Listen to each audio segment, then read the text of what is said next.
Alrighty, let us begin. So, last time you guys prepared yourselves for what you thought was going to be fights in the Colosseum, which eventually led to defending the Langrud estate. You heard rumblings, you heard different things happening, and then eventually, upon all the sounds eventually stopping, you found out that the estate of the Langruds was brought down upon by the Lorabors. You found that these gnolls were attacking with the elections and things taking place very soon. Almost an assassination or some sort of an attempt was made on the lives of not only Ulmir, but many of the family members. You all managed to go with not only the rest of the party, but basically kill, staving off the attack, gathering the rest of the noble family, securing them, bringing them to safety, and then after this, gaining not only your first mark of favor, but Ulmir decided that this was not going to sway the family from the Colosseum fights that were upcoming. Now, last time, you guys were in the noble housing. You guys know that in 3 days' time, you were to travel all the way to the Colosseum, which is where you guys are doing so now. You guys have healed up, you guys have restored yourselves, prepared, taken what items and things that you have needed, and on your way to this preparation, you have heard of a meeting before the fights that is going to be happening. You know that it's not much, but it's a basic manner of just kind of sitting and representing each fighter. As you guys are brought to the Colosseum, you guys see that many of these beasts of different natures and different backgrounds are being brought here, not only for the fights, but some in attendance, some you all have never seen. You all start prepping and gathering your things for the day. You wait a little while, and then as you guys start getting ready to go and prep for the day's fight, it becomes early morning. You now know earlier, as we spoke, that a lot of the fights that are going to happen on the first day are going to be based around a lot of the taming and or the beasts that the beast tamer supposedly had set. You all start prepping. And as you guys do so, you guys are all brought to this smaller underground Colosseum. As you guys do so, you see Ulmir, Theseus, as you all start bringing yourselves together, and you are brought here.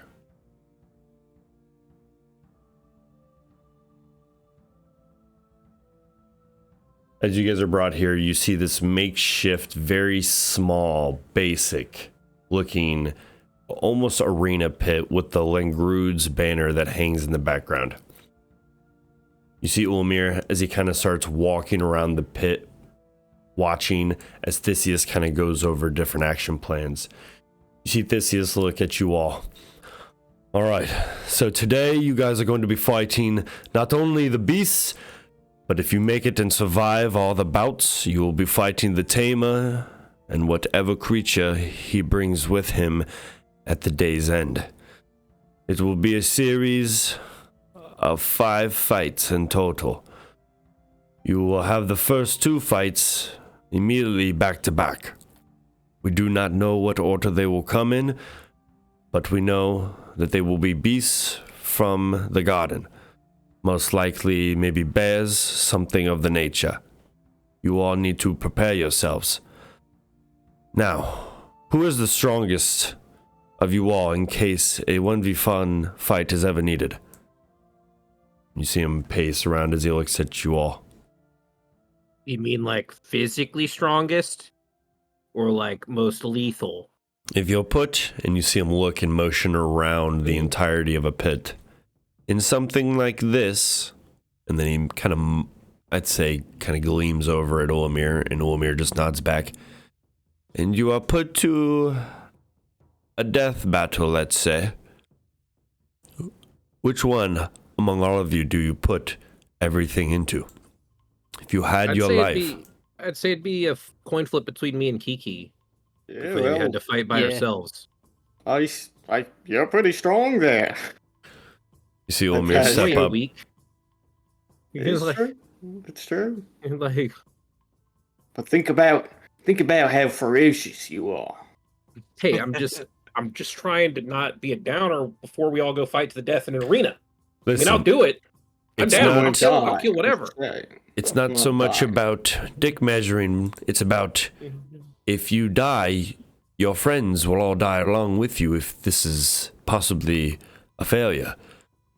Oh, We're looking for freedom here, and you are... and he looks right at Ulmir. You are actually under the circumstances of fighting in a group today. So, regardless of your individual statures within the beast fights, if there's any... well, how do I say this? Any way of us upping the ante for the other families, we may offer a secret bout. He puts his hand behind his back and he starts just kind of pacing around. You see, sometimes politics are decided not in the Colosseum. Sometimes it's beneath the Colosseum, in which, well, the true nature of the elections are won. You see, Ulmir, what he's trying to say is, sometimes what the fans don't see is what's really made. We show the fights, but sometimes there's secret bouts that are made underneath the Colosseum. If one of the families makes an offer, I need to know who to throw in and risk all of your lives against it. If he dies, I will have to throw the next one of you into the ring after, and so forth. This is why we need to know who the strongest of you are willing to fight. I do not wish to lose many of you. Some of the other fighters, some of the other families, they'll throw the weak ones in first, hoping to weaken the stronger fighters. I don't wish to throw you in like a meat grinder that way. I'd like to save some of your lives. I'd like to give you all a fighting chance. So I want to give the strongest one, the one you all choose, that opportunity. I see. I'll lead it then. Kiki will follow me if I die. Sounds great. Barnabas will be last because he's our doctor. We can't. He's important. You're a brave soul. You all wait a few moments and kind of discuss this, and as this is going on, you see to the left, underneath a large pillar where a seat is kind of standing, you see Ulmir as he points and discuss that chair is his, and that if the family is ever offered a fight or if they ever challenge, this is where the bout would be held. You notice that after a few more moments of this door opening, you see Raim, the Battlemaster, walk in. As he does so, you see him. So, do we have your fighters ready for today? Theseus kind of nods. We do. They are preparing and we'll be ready whenever the call is made. Raim, he walks forward a little bit. He looks at you all. You all shall be going second, so make sure you are ready. There are things that you must know. No illegal equipment. He goes and walks over all of you. Ulmir looks, yes, we know, we have no illegal equipment. We'll give them a basic potion and whatever, well, they can do, they'll be left to their own demise in the pit. Raim kind of motions back. Okay, just make sure that they know. He looks along right at you, Pascal, and notices... I heard that, your family was attacked within the last few days. Ulmir kind of motions. Go ahead. Wait, my family? Wait, no, that shouldn't be right. Linguids. I think he means us, Pascal. You see Ulmir kind of motion forward. Family, of course. You are part of us, remember? As he kind of just firmly grips your shoulder. Yes. My family, yes, was attacked, and I had to put my life on the line twice. You see Raheem, he Shed a kind lot of of blood. chuckles. I'm sure one day you may wish to see your family, Theseus says, but for right now we have other pressing matters. You need to earn 2 more favor, all of you. Now, he looks right at Raheem. What makes you bring that up? You see, he kind of steps forward. To make things somewhat even, I feel the necessity to bring this gift. You see him, and he pulls this small satchel that he kind of steps forward and he drops. You notice as he drops it, I had these made, and I figured a couple of your fighters might want them leading into today's, well, let's say, bouts for their lives. They wooed over some of the crowd, and I couldn't help but feel that I maybe needed to even the odds a little. Don't say I gave you anything.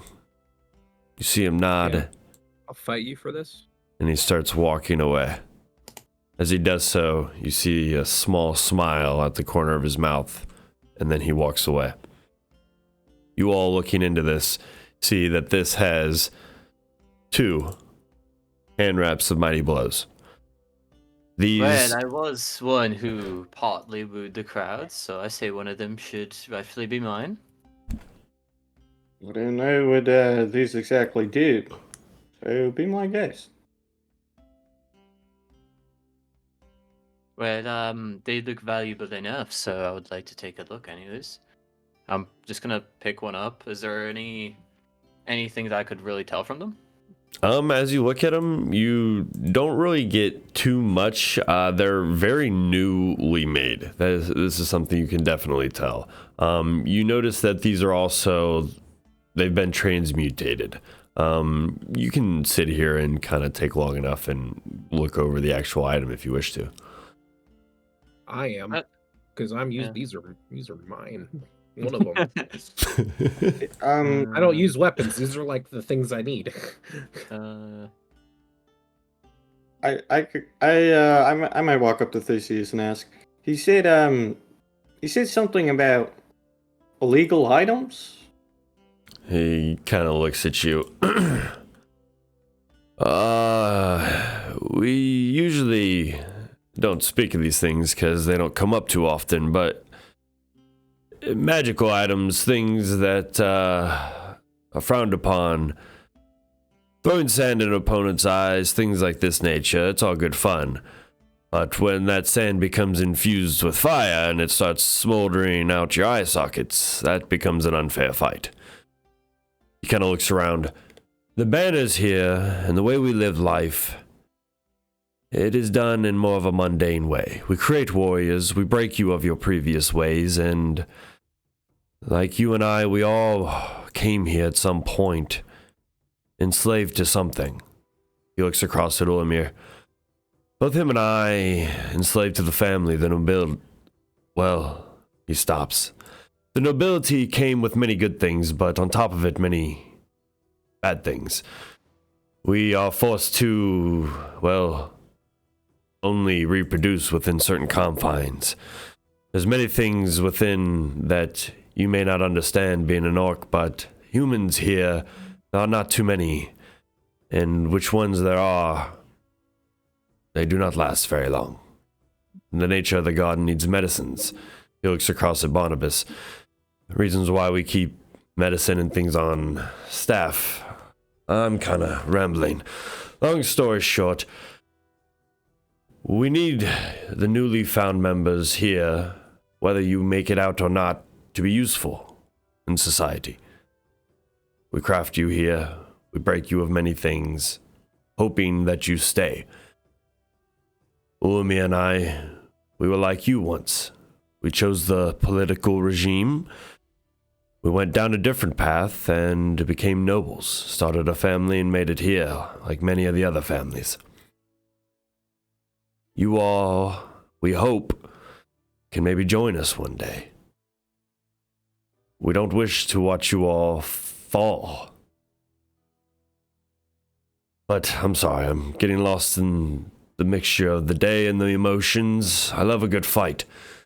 If magic isn't allowed, might it be worth inspecting these to make sure they aren't magical in nature? He just sees, as you say this, as Ulmir steps in. Oh, I know these are allowed. Raim, he clears all the items, so if he's giving them to us, he must know that somebody else is using them. So just take that into account. He must know that things are going to get a little bloody out there, and if it's not today, the second day of our fighting against the actual families, that's when it could get really bloody. Most of the time... Is there something special about these? Besides Above just- table? Yeah, above table. No, nothing that's in the text. No. Okay, so Wait, they're just do these give they're plus just one, base. or I mean, they're magical. They are magical items. It's a magical item. But... So it's technically breaking the rules. But... Well, I love breaking the It rules. doesn't I'm add gonna take anything. them. It doesn't add anything besides being It's magical. not casting a spell or something in that nature, but no, it's technically Makes kind of a Stronghold cheat attacks item. magical attacks. But they're hand or wraps, resistances. so they're kind of stealthy. So Well, actually, if that's all they do, does somebody else want these? Because my hands are already magical attacks. I see. I think I could benefit from these because I can still use my finesse ability with this. I mean, yeah, they do a lot. I'm just saying.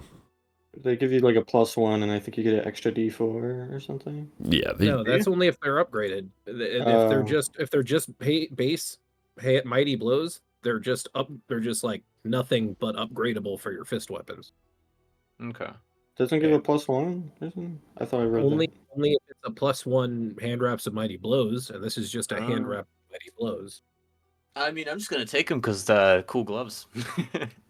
Yeah, I'll take them, I guess.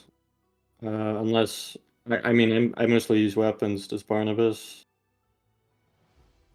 Above table. He uses either the weapons he already has or his beak, so it's probably fine. I think this would technically affect your beak attack. Yeah, I think you should take it because my main it's stuff. your unarmed attacks. I require 2 weapons. I just like the image of using a rapier and then just punching someone. I don't know how to get this out of my inventory. click and drag it into the it- chest. Yeah, you can just drag it back into the chest. Yeah. Actually, while they're deciding that, I'm gonna scoot over to Barnabas, right? I'm gonna kind of pull him aside. Hey, Barnabas, you're good with elixirs and all that, right? Not so much. It's not. Well, you understand the human body or just bodies in general, right? So what would Indeed. happen if I were to, and he's going to kind of pull his trench coat apart, and he's going to reveal the spear frog poison that he got from, I think it was 2 sessions ago. He's Yeah. going to pull out the spear frog poison. Could you tell me anything about this? I know it's a poison, but I'm not sure the dosage or how you're supposed to, use it. Hmm. Well, I suppose looking at it, it looks like it holds. You said spear frog poison. Yep. It looks like it holds about 1 dose. Can apply it to. It needs to. It needs to hit the veins or the blood of the target in order for it to affect them. So applying this to a sword. Oh, I see. Right. So if I get it on my skin, I won't. Nothing bad will happen, right? You should be fine. Right. Lovely. Right. Yeah. Okay. I'm going to use this in the as a plan B if things really go south. Well, thank you for your help. No problem. All right, so you guys take a few moments in preparation. Is there anything you guys want to do? At this point, you guys start hearing what sound like large foot stomps and stamps as you start hearing what sound like people start entering the Coliseum in this early morning.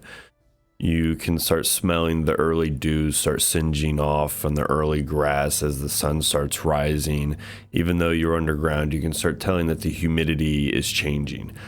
You notice that the warmth is starting to pick up as you guys have been down here preparing, getting armor and things on. Is there anything you guys want to do?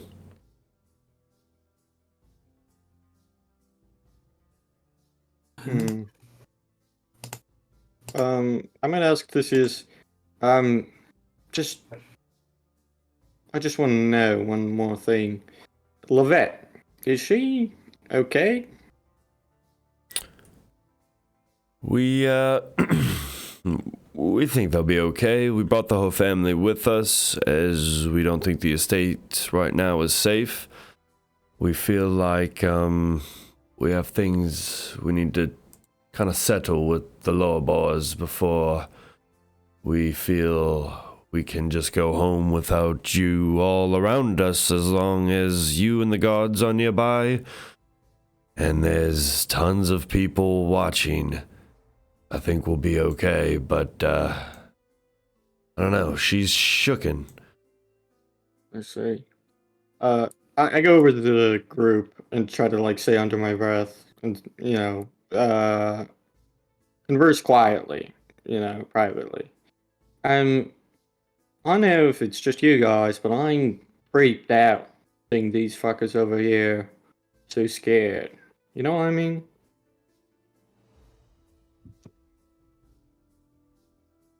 How so? Well, first day we got here, they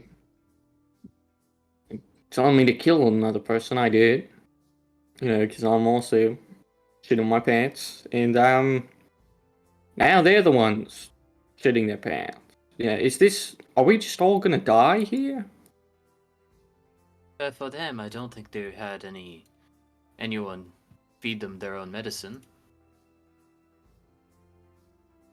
Just saying, if they think they're fucked, we go in this last bout. It's for the, whatever title, whatever. I don't know if it even is for the title. I know nothing about it. What if it's just a death match and we're all slaughtered for fun? I'm pretty sure it being a Coliseum and it being fights to the death was pretty upfront. I don't think they ever hit it. I know, but what if it's rigged? I mean, what if we're fucked like this? I mean, I think no matter how you turn it, no matter what we do, we are kind of fucked. Well, here's the alternative. Should we be looking for a way out? You think I haven't?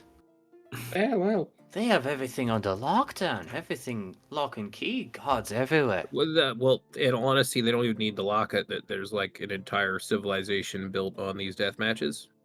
So it's even if we get out, people know who we are. We did that whole show thing last week before the attack. We couldn't even move freely if we wanted to. Yeah. Okay. Just weighing our options. No big deal. Look, if there's an option that presents itself, I will definitely consider it, but as it stands now, that would just be unwise. Deathmatch, or we'll die some other way. I'm gonna be honest, I was even if we weren't here, I'd probably be in a deathmatch somewhere else. So for me, it doesn't really matter. I'm sorry for your loss. I'm sorry to hear that. If I would have tried to wrestle something bigger than me eventually and died. It's pretty much my plan. You are forever. You are a specimen. Real specimen. You are really something. It's true. All right. We're ready. Successful pep talk. You see him just kind of rally standing the here. morals there. They're kind of, you notice as you turn around, Theseus, even though Ulamir with a very serious demeanor, Theseus just kind of laughs to himself. We overheard just part of that. I just want to say, part of the reason we're so inclined for you all, we don't know if you're going to die. We've watched many of our slaves die, yes. Prisoners, yes. But, you guys actually, I think, have a chance. Ulamir looks directly at you, and he looks back.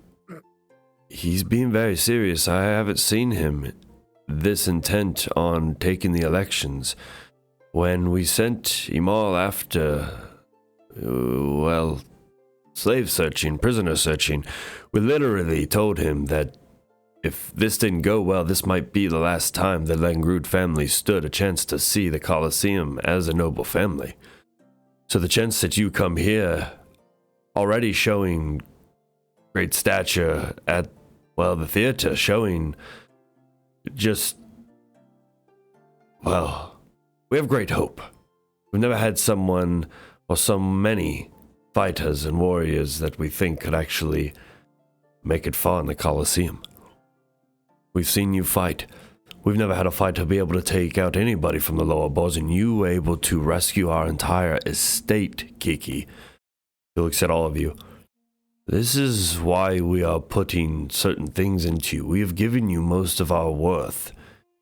He looks at you, and then Ulamir steps forward and around all of you. We do not try and show it, but we are poor. We have used all of our money, and if we do not make this election year, our year, the Langrud family will cease to exist and we will all become slaves or worse. Once again, I will have to go back to learning a craft, and, my sisters and everyone else will have to go back to doing anything. Many of the gods will, who knows what. Our slaves, you all die. We cannot lose. That is very important. We cannot lose. I will do anything to improve our odds. Taking those gloves, sure. If a fight is offered, we will take it, even against the lower boars. Understand that. I will throw any of you in the ring. That is why I wanted to know the strongest. So, he takes a step back. If you are all prepared, he looks up and you see some of the sand start sifting down onto the tops of your heads as it kind of rumbles around.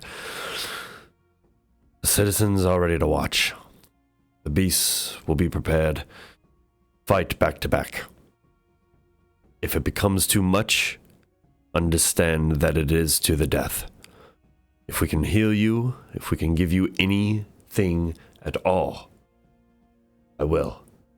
But to start off, this is all I have. And you see him reach into his bag, and he hands you each one of these. And they should go right into your inventory. A healing potion minor. Ooh. I don't have a lot. I think I now have 2 of those. Yay. It's all I have right now. And if you make it past the first day, or at least the first round, which is back-to-back fights, you must be ready. Do not forget this. Remember, fight maybe to your backs. Understand what enemy you have coming at you, and then be ready. Prepare an attack. Theseus, tell them the rest. You see Ulamir just walk off and exit. Theseus goes in front.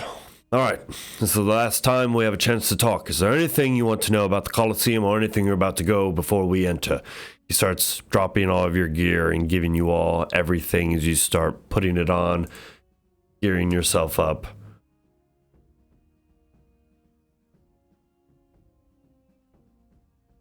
Well, quiet bunch today. All right. Well, I think Well, I'm kind of nervous, you know. what we see is what we get. What else? I mean, Are these rocks made out of No. I don't know. Not rocks. This is an actual. Yes, this is a fucking rock. Yes, you can throw it, do anything you want with it. Use it as cover. The Colosseum won't have any of those. You might be able to, though the Colosseum will have none. They strip all of these of that. You only have sand. No, we can't bring anything like that. I'm sorry. One year. What if I bring the rock to use as a weapon, quote unquote? You know, wink, weapon, point. wink. Good point. You could try. Raheem might allow it. I don't know. He seems nice. To be honest. He's honestly, he's really nice. The fact that he's still here in the garden, we've all wondered why. But he's extremely powerful. Like, he leans in. Fucking extremely. I don't know. I ain't gonna break risk and rules so you guys can have cover. I mean, beasts usually don't use each other. Attacks. Just use each other in the Colosseum to start off. If we win the first rounds, I'll ask Raheem if we can have a rock in the Colosseum. That could be a favor. I mean, he looks at a great boon. Exactly, great boon of the rock. So, just prepare yourselves. Be safe. Fight together. We're not here to create any highlights, for if you're dead, there will be no highlights. Remember that. All right. When that door opens, be prepared. He motions back. He leaves. You hear chains and everything close over this large door. Go ahead. You're off to yourselves. Pascal. I grabbed the rock. I know how much you love him. Thank you. Well, gentlemen, if this really is our last day being here, it was truly a nice time spending it with you. Let's give it our all this time. I mean, seemed pretty piss poor. Gotta be honest. How do you on-target things? It's bothering me. Escape or T again? Yeah, T again. But I'm targeting myself. It's still there. There it goes. Hit escape enough. Just don't exit the client. All right. You guys prepare. You wait. You hear you hear cheers and chants. You wait about probably 30 to 40 minutes go by. You hear, oh, and then, ah! You keep hearing this ebb and flow of emotions through the crowd before finally you hear a loud booming voice. You hear the quiet crowd now, as it almost seems as if there's nobody. You hear no footsteps, nothing. And then you wait. And then finally, as you guys hear just above everything, the crowd start roaring as you hear the chain, as you see the doorway start opening up. You see that there's a passageway that you guys all start leading yourselves down to that starts ascending upwards. You guys take a stairway where you see nothing but bright light leading to the top. All you hear is chants that start basically booming and roaring above everything. You wait a few moments, and then as you guys reach the precipice where the darkness meets the light and this large doorway opens, you finally see sand and the bright blue sky above. You finally see the cusp and the ring of a large 100 to 200 foot story tall Colosseum walled structure with fans riddled that looks like paint's collaged along the background. You take a few moments, you gather your nerves, you exit. And you all are going to be brought here. As you do so, you hear chants as you guys all start making your way down. You notice that the Colosseum crowd becomes very loud. You notice right away as you enter, you see that there's a fight that starts happening.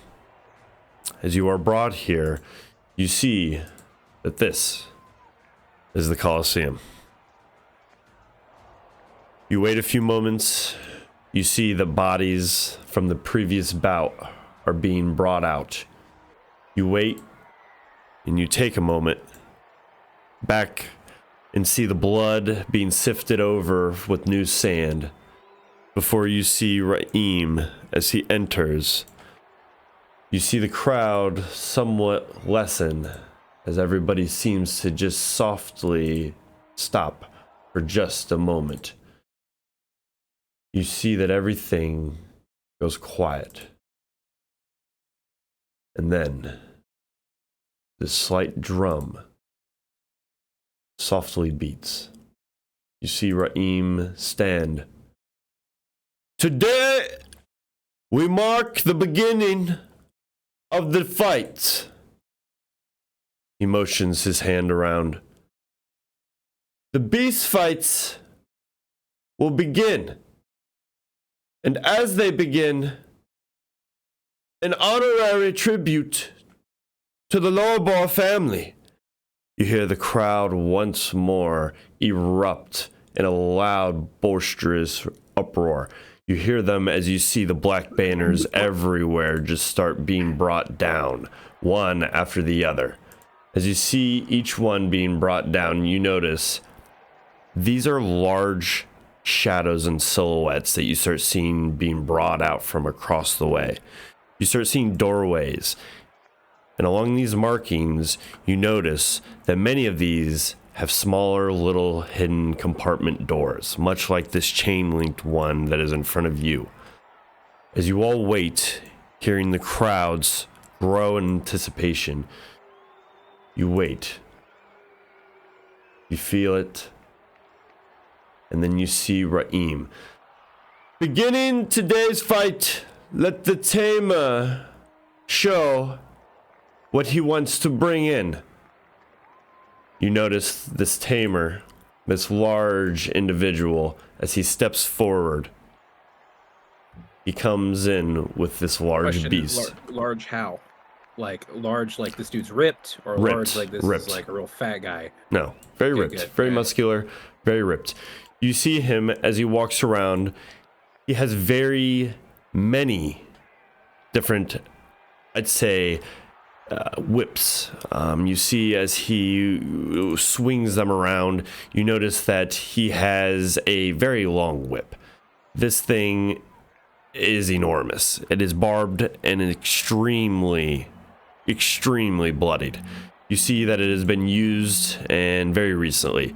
You notice as he moves around, as you all stand here, everybody give me a perception or an investigation check as you guys get close to the gate and start looking around at the sand and start seeing some of the footsteps and things that are around. You see as he walks, motioning around as the crowds and everyone start to just continually cheer on and on. Ooh, nice, Pascal.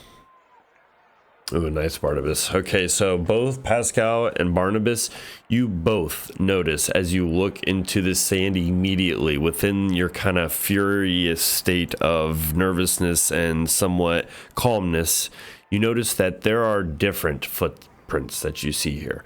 You notice that some of these look like possibly large cat-like. You see some that look enormous, like from a very large creature. You see rounded footprints, almost depicting what you would think would maybe be, give me a nature check, Barnabas and Pascal.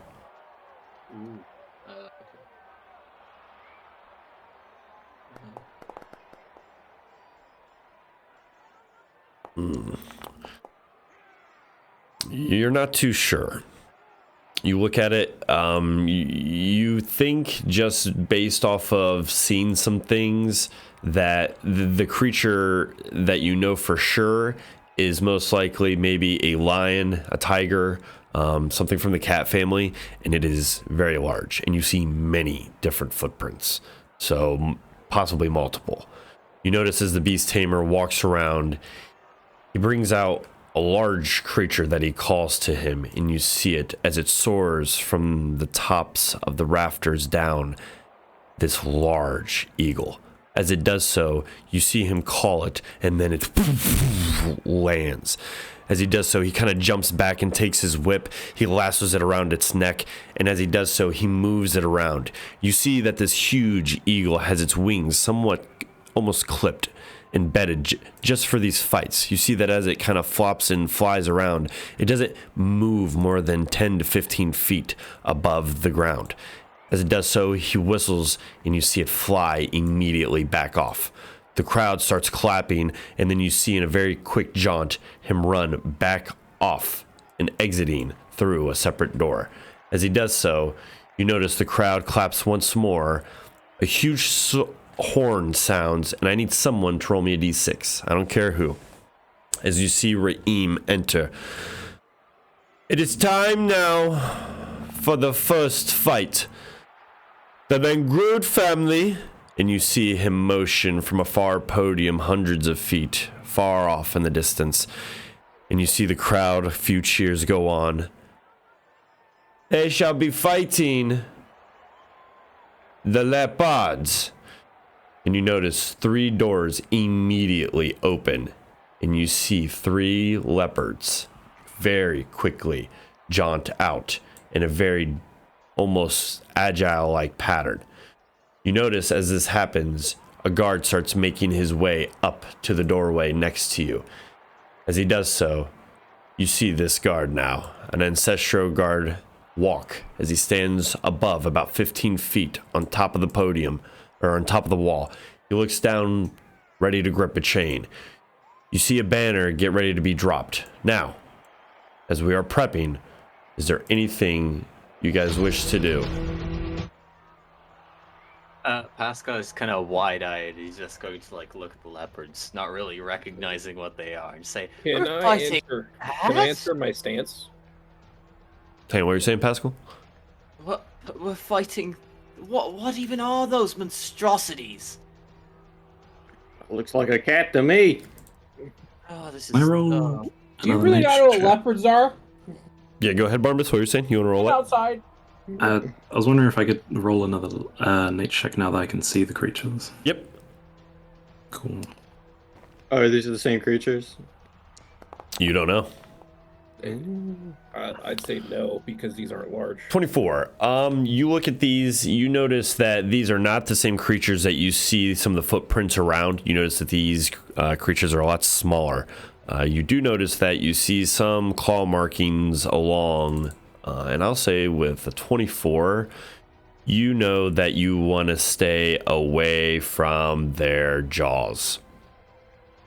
And you know that they can close distance very fucking quick just by looking at them. You Be see wary that? of. Sorry. No, you're good. They're just kind of moving around, like in wait. Be wary of their claws and their speed. Also, these don't seem to be the biggest he even has. So, bear that in mind. Their jaws, not their claws. Oh, jaws. Oh well, doesn't that put my soul at rest? I mean, yeah. Yeah, I thought I was going to be able to use my bow, but those suckers look agile. The guard, he steps forward. You see him in a very kind of deep and commonish. All right, banner's about to drop. Be ready to die. Kind of walks back. You now see 2 members far off in the distance holding a banner. You see one drop. You notice that he motions to the other one, and you know that you have about 5 to 10 seconds before the next banner drops. Is it at this moment? Is there anything anybody wishes to do? You have your weapons and everything already drawn, whichever ones you wish to do so. You can now, I don't know, anything you want to do, any preps, potions, anything free, now's your chance. If you're doing anything, you don't have to do it right now, but... Potion. Okay. Anything else? I don't know how to consume it. You can use it. There you go. I think I'm good. Don't think I have any prep now. Okay. Oh, Yeah, I'm gonna be kicking myself. it's like, can I hunted prey? I guess this guy up here. Yeah, sure. Okay, he's hunted. All right. So, as you guys sit here and you hear the door, I need everybody to let's roll for initiative. Can we use acrobatics as we're like springing into action? I'll let you Or use athletics. whatever you want to because you guys have prepped. You're sitting here and you know what is coming. Okay. I just need to wait for you. Why can I never roll initiative? Really? Yeah, it's not even like giving me the option. Right. Okay. I'm gonna try to like hide around the wall and kind of spring into so they don't see me. I don't know why you can't. I see everybody else rolling for it. Yeah, it's like I'm not even on the table, I guess. Is your combat state? Hang on, is your combat state turned off? There. Now it's on. Now you can roll it. Your combat state was turned off. Yeah, you accidentally hit your token or something probably because now you have it.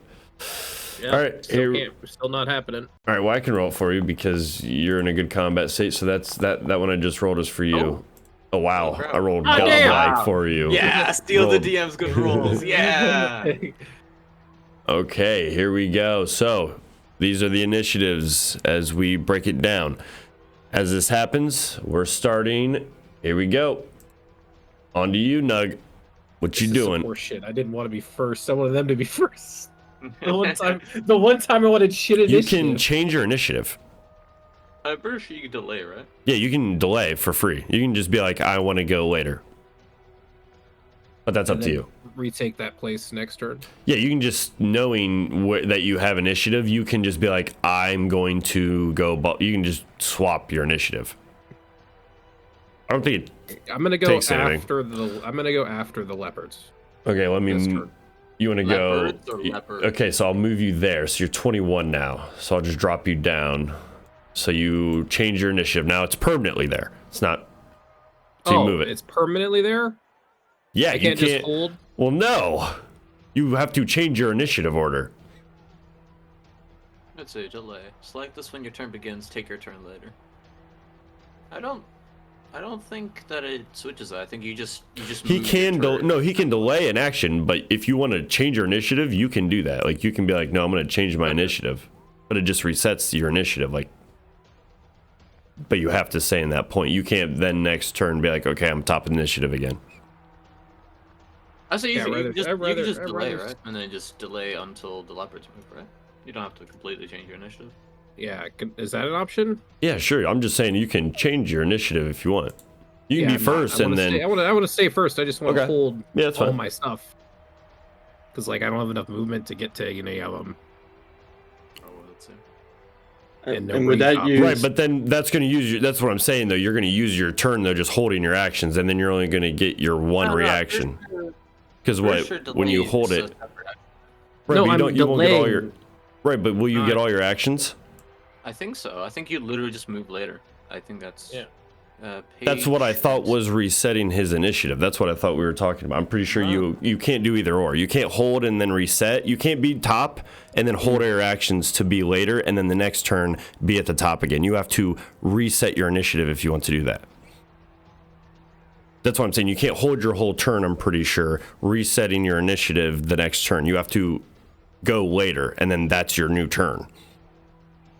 Or you move twice and then hold an action, like a reaction. That's you can't have it both ways.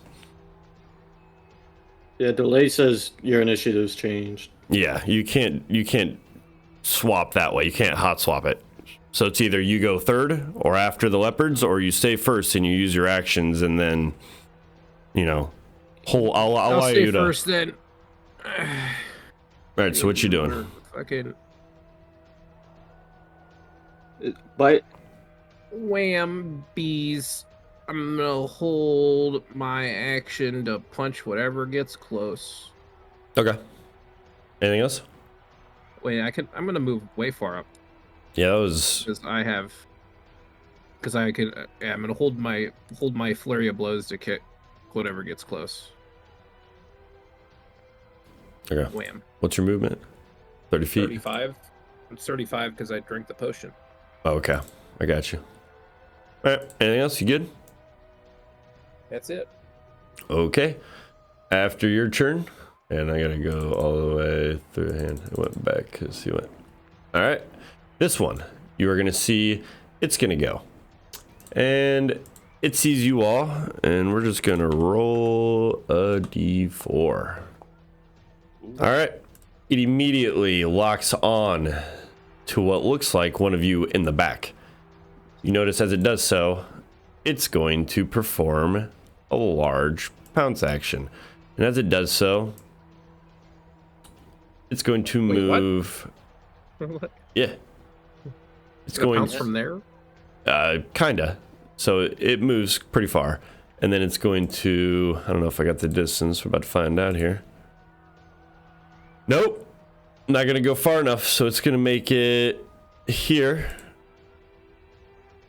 And then it can go, actually it can go on its third one. Yep, because it can on its third. So it can move twice and then its third. It's going to drop all the way. It's got just enough movement. 90 feet. Because it was 75. All right.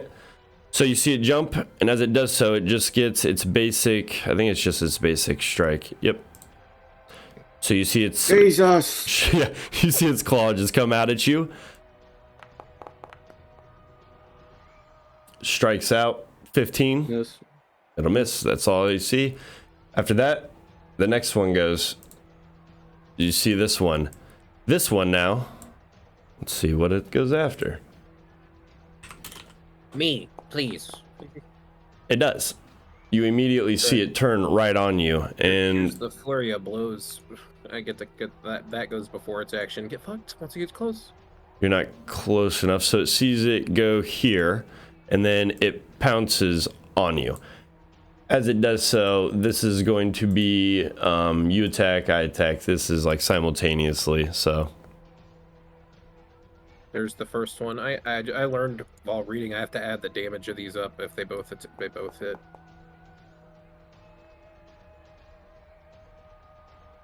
I'm assuming the first one hits. sorry, what was yeah, 23 definitely hits. So 27 shipping hits. at you twice. Ooh, double 27s. All right, are they crits? No, they're not crits. Not on you. All right. Is 23 a crit on it? Nope. It takes 6 damage. Okay, And you I take 15. 15. All right, end of their turn. So as that happens, it is boom, boom onto you, Kiki. All right. We're gonna grab my guitar. I'm gonna do twin takedown on it, which is 2 attacks and 1. And this guy came from the right, so I already have him hunted. So I get my flurry bonus. Something. My picture's gone. Oh, it's back. You went 14 feet underground. You're not dead yet. There we go. You don't- Nice, double change your that, HP, not your elevation. Wrong thing. 18 as you slam in. That barely hits. Okay, that barely hits. Barely. Yeah, I roll the damage. 5. Not Okay. good, okay. Second attack. Oh yeah, that hits. Nice. Okay. Third attack.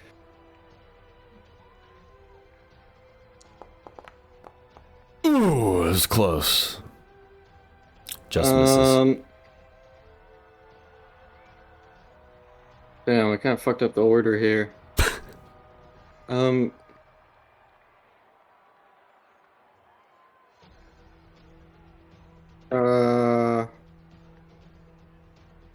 I have 1 action left. Right? Oh, okay. So third and subsequent, it is the same one? Is that right? Yes. Okay. So I'll do my 4th attack because I can.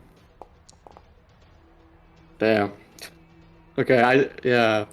Whiffing. So you're just slamming into it at first, and then you start just kind of missing your attacks. Anything else? Nope, that's my turn. All right, Pascal. On to you. Right. So as I see this cat-like creature vastly approach Kiki, Pascal is just going to quickly just kind of turn on his heels, and he's going to take the step action just to get over here.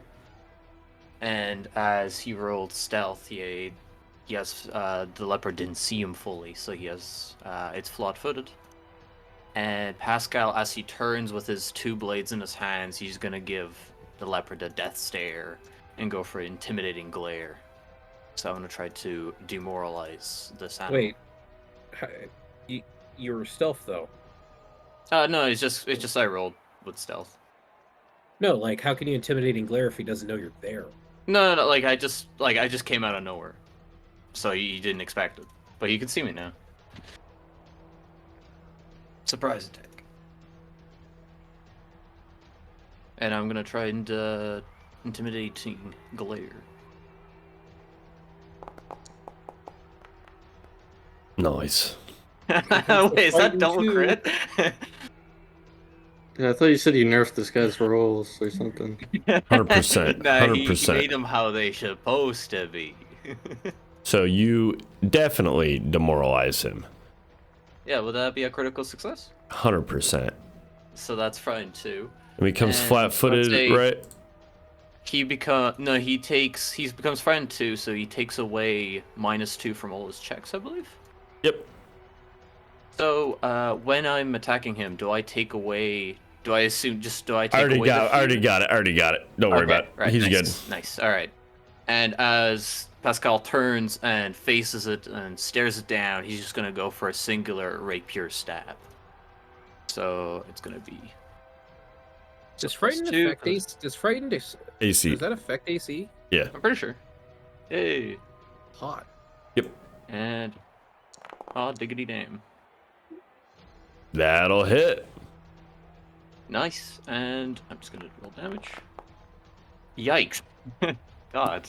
You Where's guys are your at least sneak hitting, but not the damage. And yeah, and I can roll stealth, right? Yeah. Yeah, Well, 'cause I hit it's with flat-footed. finesse, You're Yeah, able so I to. consider with add your 1d6 sneak as well. And 5, so that's 10 damage as I just poke it in the body. All right. Yeah, and that's the end of my turn. Okay. Barnabas. On to you. Alright, I'm gonna try and take advantage of Pascal's momentum, and I'm going to step forward and whip at it with my bladed scarf.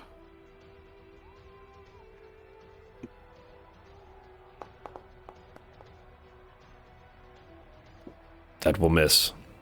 Yeah. I will try again. Please? Oh, No. no. You gotta try harder. with effort Yeah. next time. Yeah, I'll use my last action to. Remember, you have a reroll. Mm-hmm. Cool. Well, if you want to use it. Yeah, I'm just reminding you because you now won. There's no critical failures on attacks. I will use my last action to aid Kikiro in whatever he tries to do next turn. Wait, does your whip have a... Wonder if your critical failure on that whip has anything. I don't know. I'll look it up, but I don't think it does. All right. You're gonna aid Kiki, you said? Yeah. So that'll be a reaction whenever. All right. Cool. This leopard's turn to go.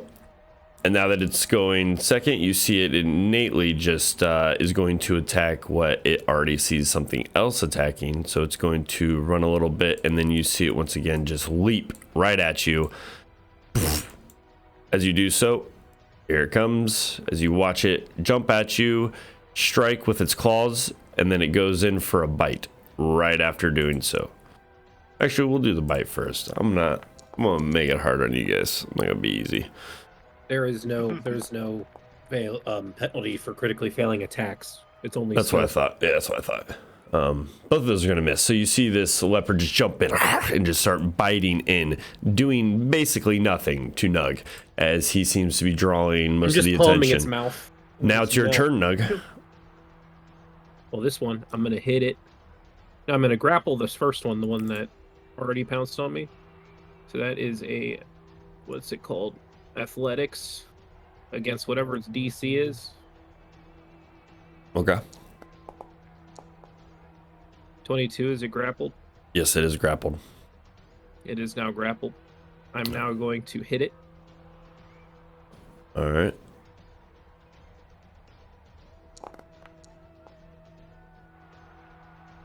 You hit it. And that's its damage. I'm doing 12. And I'm in a flurry of blows. Good damage, nice.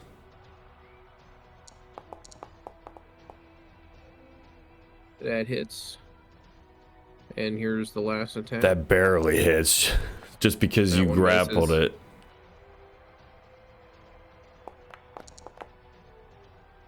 For 5 more damage.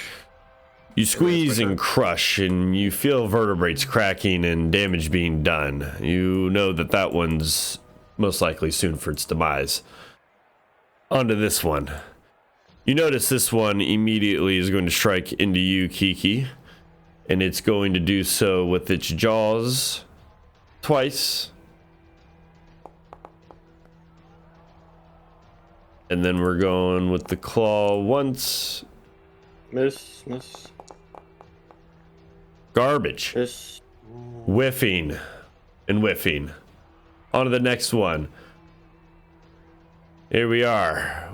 We have you no longer. And now we are on to Mr. Nug here. We are going to slam into you with all jaws, because it's just biting as it's grabbed.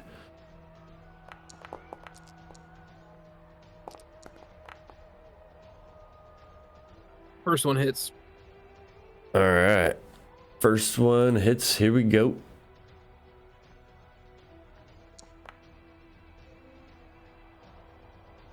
Seven points. All right. End of its turn. On to you, Kiki. Alright, I'm gonna do the old Kiki special of attacking it a lot. And hitting it this time. I will.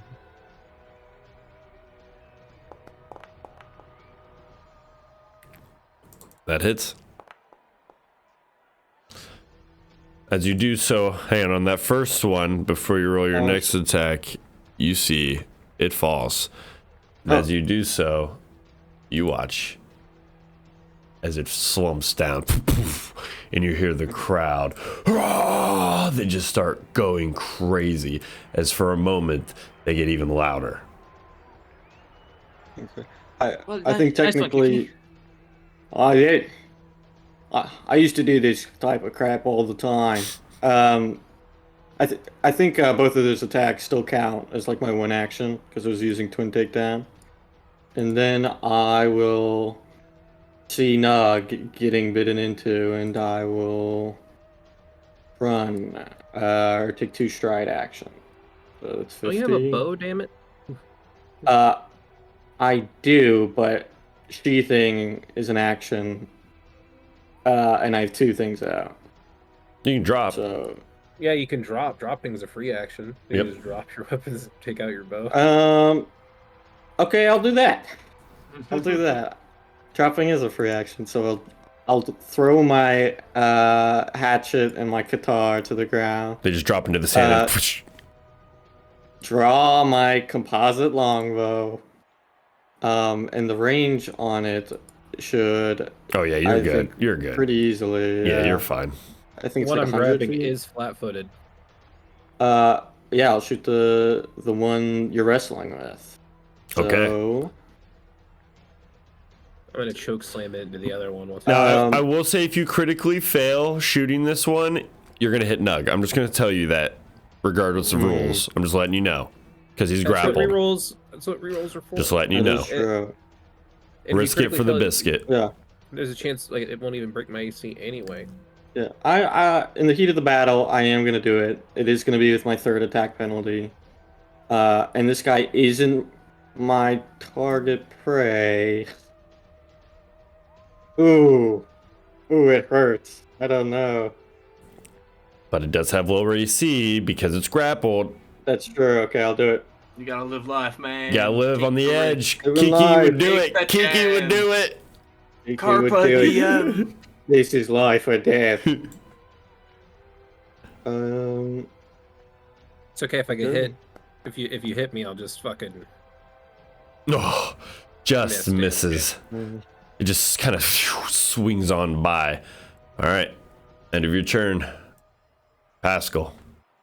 On to you. Right, okay. Right. I'm not too crazy about getting near those things, but I got to save my friend.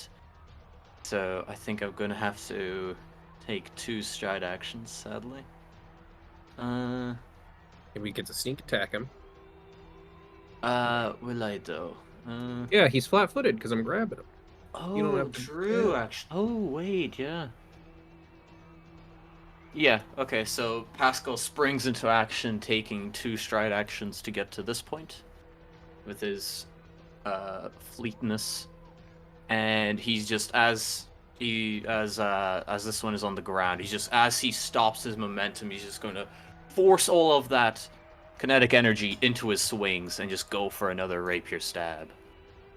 So that's going to be just strike, flat-footed, +2. Targeting. And You don't need to put +2 if you target it. Yeah, it's already got on there, but you're good anyway. I see. Yeah. Right, nice. And I'm going to go 4 damage.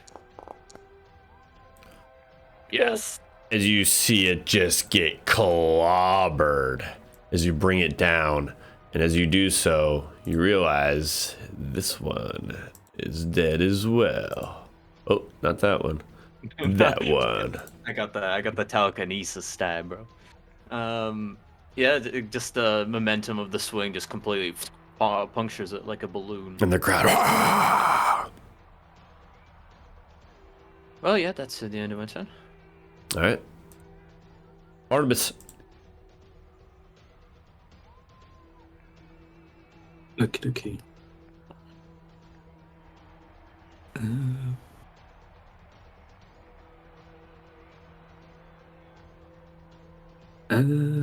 Gonna move there, and then I'm going to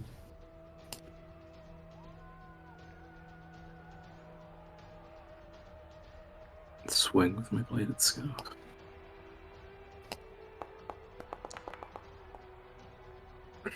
There we go.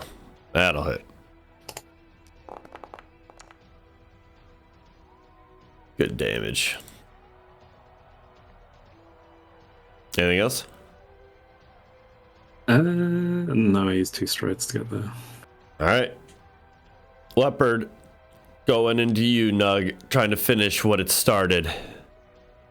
Here we go. Jaws and then 2 claws.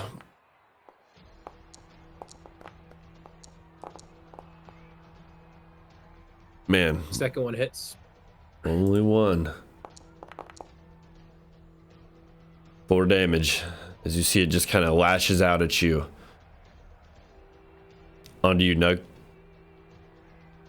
I'm gonna grapple it.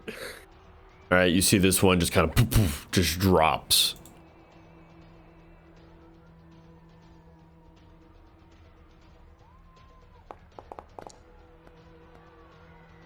You grapple it.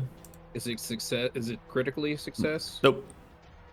Question: what would the critical success be? You don't know.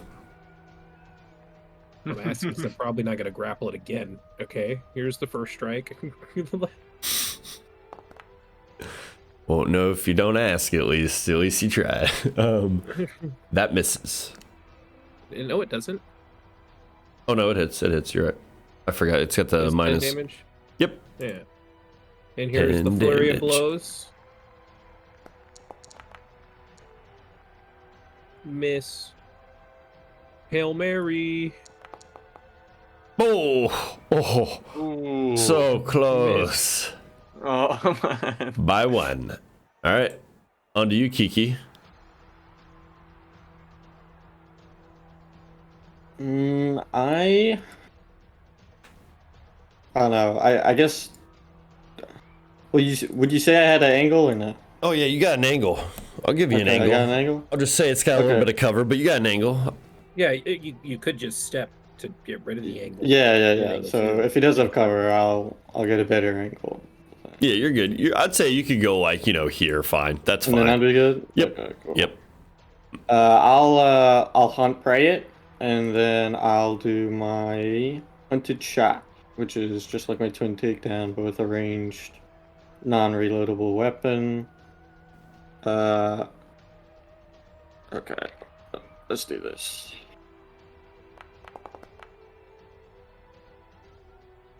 That hits almost a critical. But you don't need it. With 9 HP left, you immediately watch this arrow just sink right into it, Nug, and you watch it slump over and fall. As that happens, you see the crowd as everybody just immediately goes into an uproar. As this happens, you see to the next sides of the arena, of the Colosseum, doorways, chains start ripping up out of the sand. You see Raim once more, the crowd still in an uproar, but him using some sort of like almost like a megaphone to amplify part of his voice in a conal pattern.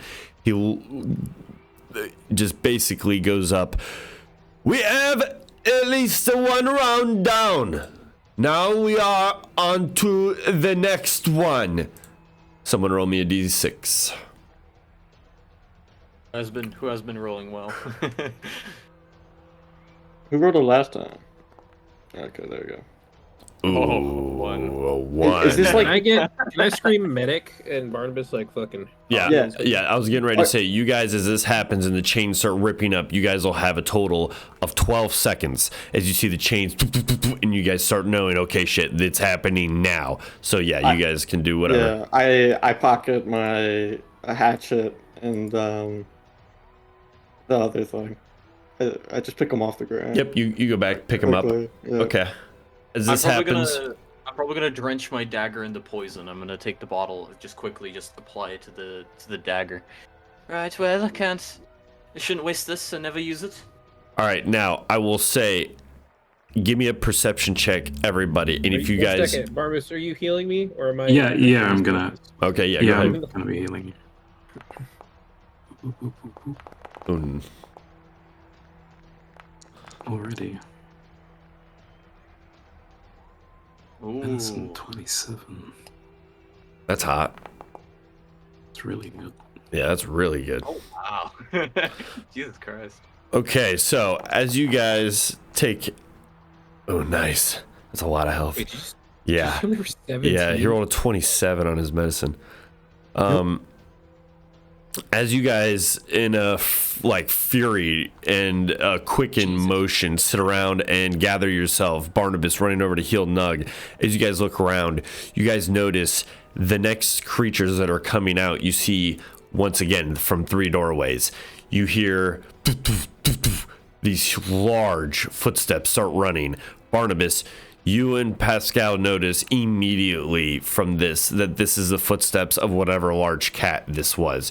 You see immediately to the northeast gate the chain rip open and the first large lion comes stepping out. You see from the south gate another one appears as it walks out. And then you notice as well, and let me see if I can just, yep. You see from the southwest gate, a third one emerges. And let me just add these guys here. I need an adult.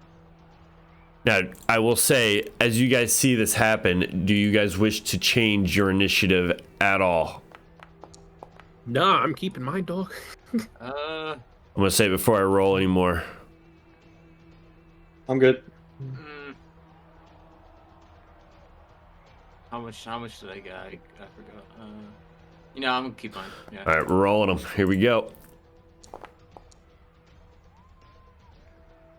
11. Okay, here we go. So, starting as soon as this happens, Pascal, your turn.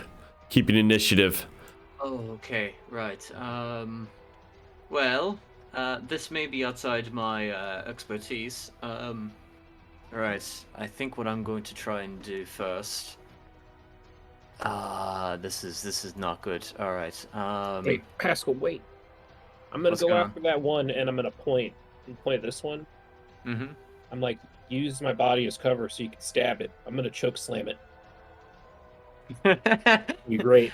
Right. Okay. Right. That's a plan. It's the first thing I heard that resembles a strategic plan. Lovely. All right. Well, I guess I'm going to take the stride action. Does anyone know how do you anchor these points to the ground? I don't know if you can. You mean to move when you measure? No, kind of like moving around, like angle it. I think it's is it control maybe? Might be. Or is it shift? Yeah, it's control. It's control, and then you let go, and then you let go, and I think it moves. Oh, lovely. Yeah. That's awesome. All right. Okay. So I'm gonna. Okay. I think I'm going to take.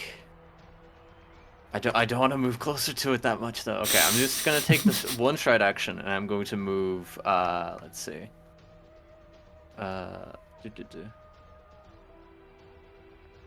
Let's see about. Okay, I can move 30 feet. Okay, right. Okay. I'm just gonna take 2 stride actions. I'm going to move upwards. I'm gonna move closer to Kiki over here. Yeah. Getting ready to strike if I need to. Can I? No, I can't affect it with anything. And I think I'm going to use. What can I use from here? I think I'm just gonna end my turn. I don't think I have anything else I can use there. All right, all good. On to you, Barnabas.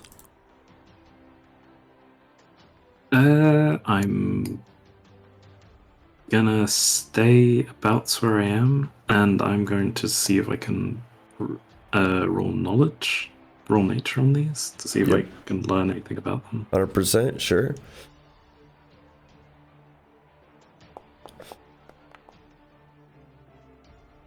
All right, with an 18. Okay, so you notice right off the bat that these creatures are large enough to grab you. They're also, they got a pack attack. So if you get grouped up on, that's bad news. You don't want to get grabbed by them, that's also bad news. With what is it, an 18? What would you rather know? More about movement or their AC or HP-ish? I think I'd want to know about movement. They move upwards of about 45 feet, and they have another pounce attack, meaning that they can move and attack in the same action. Okay. All right. Be wary not to get grouped up by them, and they're very fast. Alright, well, that's good to know. All right, Nug. I have enough movement to get here. Oh god. Gone. Into the belly of the beast. I should have And moved. he's being grabbed. You can move if you want to, Barnabas.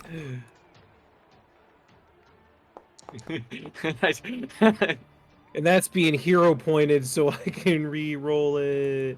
What are you? Oh, okay. You're trying Grab to grapple. harder. Oh wow, you're trying to grapple the grappler. Okay, I rolled one better. So you attempt to. Does not have an effect. Fuck is the point of Titan Wrestler, dog? Like, none of it fucking worked. Gotta roll better. All right. Anything else?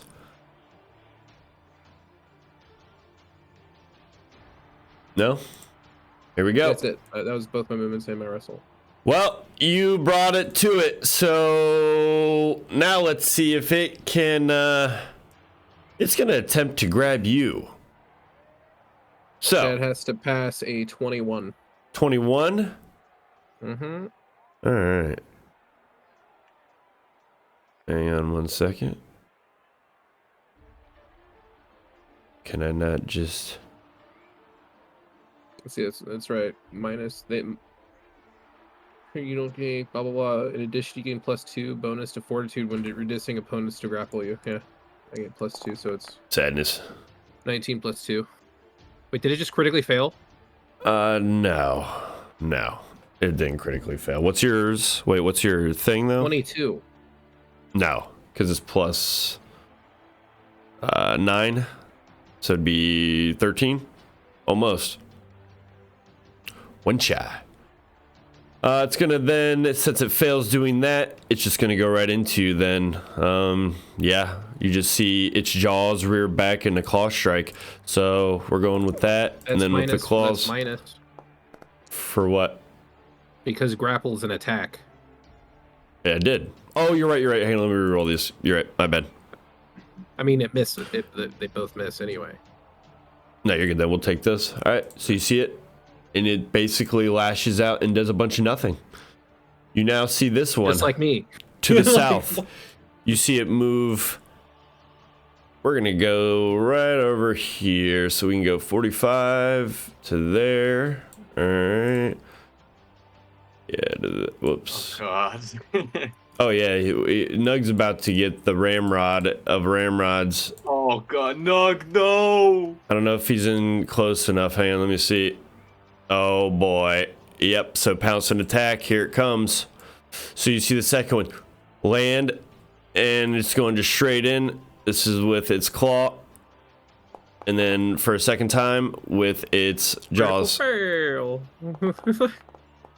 That's not dope. That one hits. Here's the damage. Ooh, it was almost not enough, and then it got it ticked over. All right, third one. Here it goes. This one, he's going 90 somewhere. Yep. Oh boy, you guys are getting ran at. So we're going here, and then he's gonna jump. Here we go. Let's roll D3 and see who our victim is. Oh, man. Okay. I feel my bad rolls already. Ooh, Barnaby, you gonna be the one. Okay. And you just see it leap, this huge creature, beast, flying through the air at you, coming down, striking with its claw. Oh my god! Oh. I'm rolling so trash. You see it swing and swipe, misjudging part of its jump. Onto you, Kiki. All right. This fucks me a little.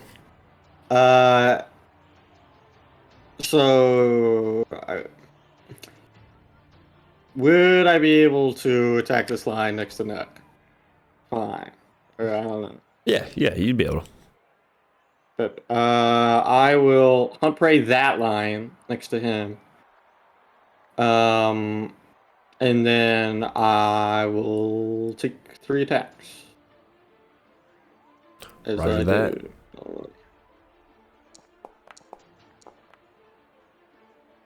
Hot. Nice. Ooh, is that critical? Nope. Damn, these things got the skin. They thick. Okay.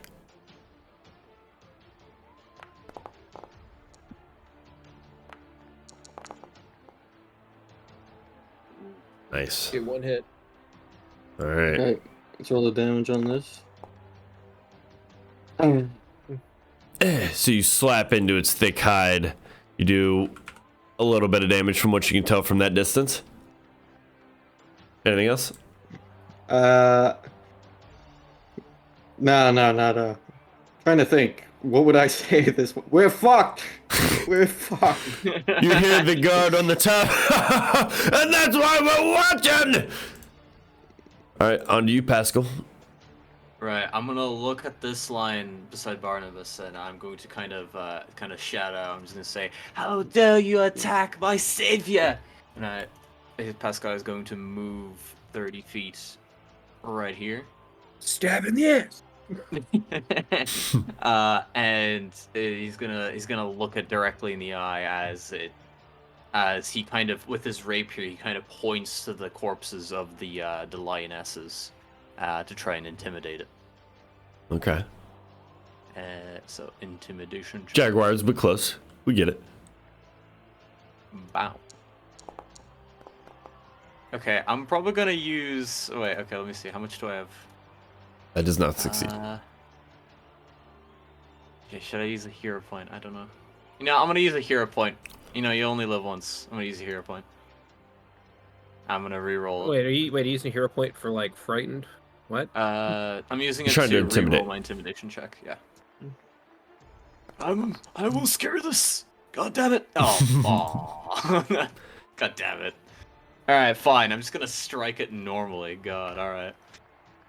Okay, yeah. So it is flat-footed to me because I'm flanking it with Barnabas. Yep. And I'm just gonna go for a rapier. Do I add the +2 for? Yeah, it doesn't unless he has the little condition on it.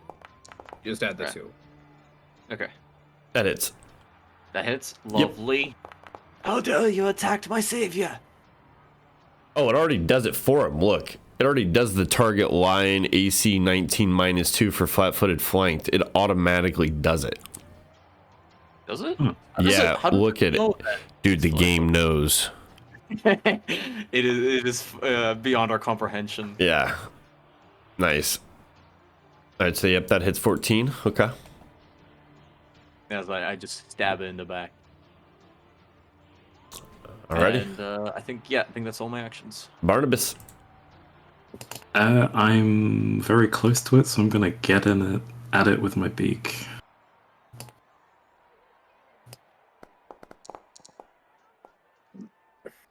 Ooh. That would just hit. Beaking it up.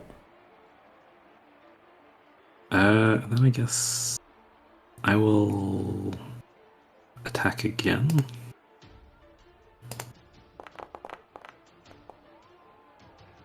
Yeah. All right. That flanking you guys got going on there. Helping you out.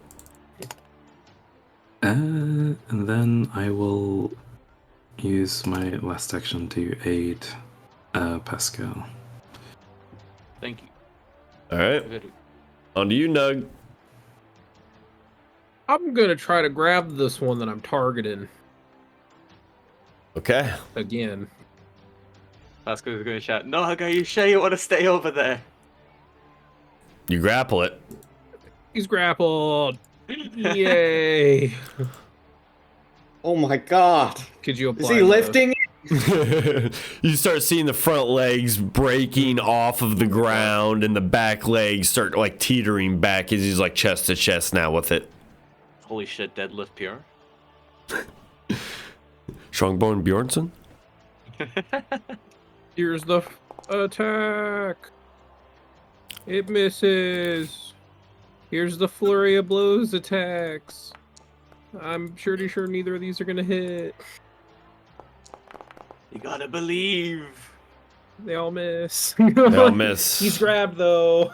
He is grabbed. And now, this one, which has its pack attack, it's going to now try and grab you. Still So 22. Are we gonna have like a Yeah, it's about to be. going? Well, it'll drop the other grapple if I grapple him, and it does not. It critically fails. It does. What does it do? Is it flat-footed? I get to choose. I'm pretty sure what it is. It's either flat-footed or. Well, prone. you can't. No, because I think you can grapple him, but since you're already grappling one, I don't think you can do that. So it'd just be flat-footed or whatever the other condition is. Yeah, I can. I know, but I'm saying I can switch my grab to that one because he failed, or I can make it prone. Those are my options. And I'm gonna make it prone. Yeah, make Okay. it prone. Let me make sure. If you already had the target grabbed or restrained, it breaks free. If your target can either grab you. Yeah, I can either grab it in return or make it. Well, it's going to stand up. So then it stands up.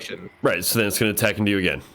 So then third attack, or second attack, excuse me. This time I'm going to just bite into you. Minus whatever. Oh! It was so close. All right, that's the end of its turn. Not rolling too hot. You now see this one that is still grappled. You literally look at it and, God. I think it has to take the escape action if it wants to Yep. get out of it. I forget what the escape action is, though. I have to beat with, I think it's the hand I'm looking because I have grab right here. The escape action to get out of the grab action can use the escape action to get out of the grab, and the grab ends. Yep. So we're just going to move away. Well, it has to pass a check. It doesn't say. It says I can just use the escape you attempt action. to escape being grabbed. Choose one creature, object, spell, or hazard. Oh, there it is. Attempt to check using an unarmed athletics? attack modifier against the DC of the effect. And the DC of the effect is 22. 22. So it's just the same. It's just... We just said another contested one. So I need to roll 12. Nope. So it fails that. So then it's just going to stay in, and we're just going to bite then. Yeah, those hugs are permanent. Bum, bum, bum. Strike one. Or wait, no, this isn't at a negative. Excuse that roll. Well, you just add 5, so it hits. Okay, well then this one is correct. And then that's the end. That one. That one First one misses. hits. 14. End of its turn. You see now the next line. Barnabas, it's still on you. It's going to go twice. As it sits here, it's going with its, Yeah, we'll do jaws and then claws.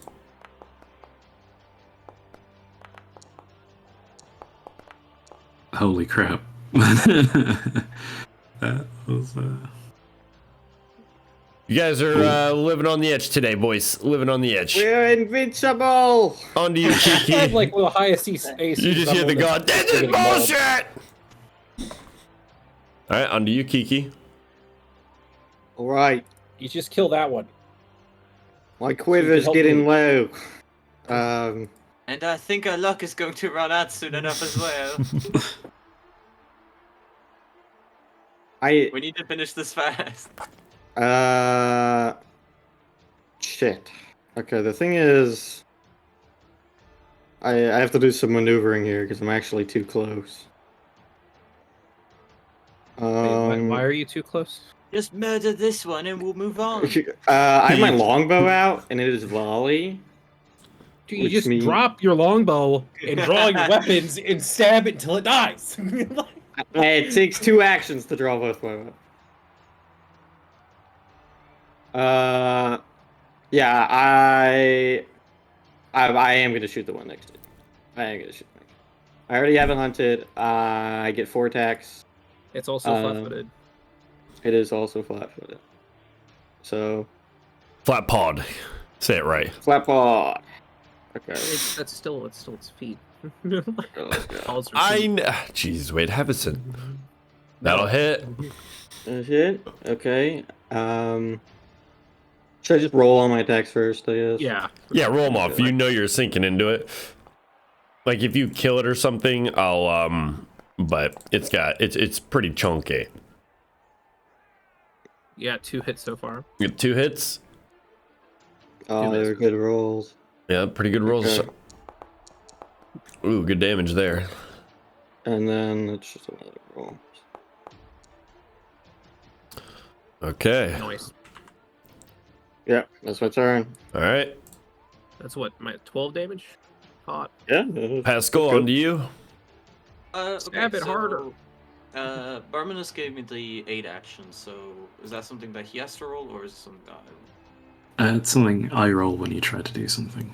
Right, okay, so I think I'm going to... should I... Okay, so I think Pascal is just going to kind of, as he remembers his last fight of being critically injured multiple times, he kind of, those feelings kind of manifest in something more, as he's just going to strike twice. I'm not going to do the thing I wanted to do. That's a bad idea, I realize. Forget everything, scratch that retcon, here we go. Yeah. His will to attack even more. Oh yeah, okay. So So, it's yeah, actually. okay, so he's just gonna attack. He's gonna... So I'll also roll an attack and it'll give you +1, provided I beat a DC 20, which I will not. Alright. Come on. Okay, Nice. that's a hit. Alright, lovely. I'm gonna go for damage. It knows I'm... Okay, You yeah. drop and it, and as you see, you start seeing blood immensely start dripping from the backs of its legs, heels, some of its like gashes that you stabbed into its abdomen start seeping out. Tons of blood. You hear a roar as it kind of rears back. Oh well, that's horrifying. All right, but I gotta help Nug. Right. I think I gotta take. All right, I'm going to then take stride action to go to here. Mine range. No, I'm 5 feet away. No. I think I'm just going to take another stride action, and I'm going to... I'm just barely not getting there. Alright, yeah. And I'm just going to move up here. Yeah, and I'm just going to move up there as he just stabs and just quickly zooms over here to this one. Alright. On to you, Barnabas. I'm going to... Beak the... Wait, that thing's dead? Yeah. Yeah, I stabbed it. Where's its No, skull? this was not dead. No, this was not dead. Oh, it's not Wait. dead? No, I was- it's almost dead. Fuck. It's close. that- It's close. Then I guess Okay, I'm now help going to anyway. continue tending with the Okay, lion. help. I'll Hello. skull it up. I'll skull him up. I'm sorry. No, I'm sorry, You see Pascal. when things bleeds like from all Yeah, that's orifices, what I assume was it's like. dead. I was like, he's going over here. He's almost dead. That's nice. I was like, wait. I was just like, thinking wait, about you, alive? Nug. Don't worry about it. Hero point it. Finish it off. Yeah, I'm going to spend the hero If point. this results in horrible consequences, Oh no! Worse. Second attack. Come on, Barnabas. There we go. Alright. Let's see what this does. Dropping it like a sack of potatoes. You watch it as Fly out with your beak. this one falls. Yeah, I guess I gouged its eye out. There you go. You see it just slump out of its socket onto you. A bunch of ickerly yellow and seepy fluid on your beak now. Wonderful. It's like chapstick, like Carmax, real thick. Ooh. And then that was 2 of my actions, and I guess I'll use my last action to stride over here. All right. Nug it up. Let's go, Spicy Nug. I drink my potions, but that's an interact action, and those are proc opportunity attacks. So I'm just gonna beat what I'm grappling. Here's the first attack. That misses. Here's the second attack. It misses. I can't hit. Here's It's the flurry of return. blows. This is what happened to me. See, One of these just needs to crit. Yeah, that's what I've been doing. I've I'm been done. fishing for crits. here we go. Your barrage of whiffs. This one trying to break its friend out of this hold you have on it. Jaws and 2 swipes. Here we go. It's been just beating into you this There entire it is. time. I'm dead. Oh, we might not even need all those. Hang on. The first one might just kill Yeah, me. the first one Oh, might. The first did one, it. especially with the pack attack. Oh yeah, Jesus! You just after the first one. As that happens, you see it pounce. Wait a minute. That might just kill me. It does 28. I have 13 health. How does that work? You're not dead. You have like 41. There's no way. There's no way. Not in this. No, I thought like if you overkilled, I was like dying too or something. I'll double check. I mean, we'll get up while you're dead, but I'm gonna move on and finish this. It's gonna jump across, and now with its second attack, go into you with its claw, with its jump pounce attack. That'll miss. Third attack now. It's gonna swing down with its last claw. Yeah, because it crit you and you went down from that, you're dying too, technically. Nice. 17 doesn't hit, right, Pascal? 17 does not hit, no. Okay, so I can't see shit. onto this lion over here, who is no longer any of these effects, is going to now go into you, Pascal. Here we go. Right, okay, this has turned worse. The tables have turned. Oh, and I still can't roll. Yes, It's okay. This this is just how the tides. Okay, the last one. The last one hits. Yeah. Yeah, it does hit. Yikes. This might hurt.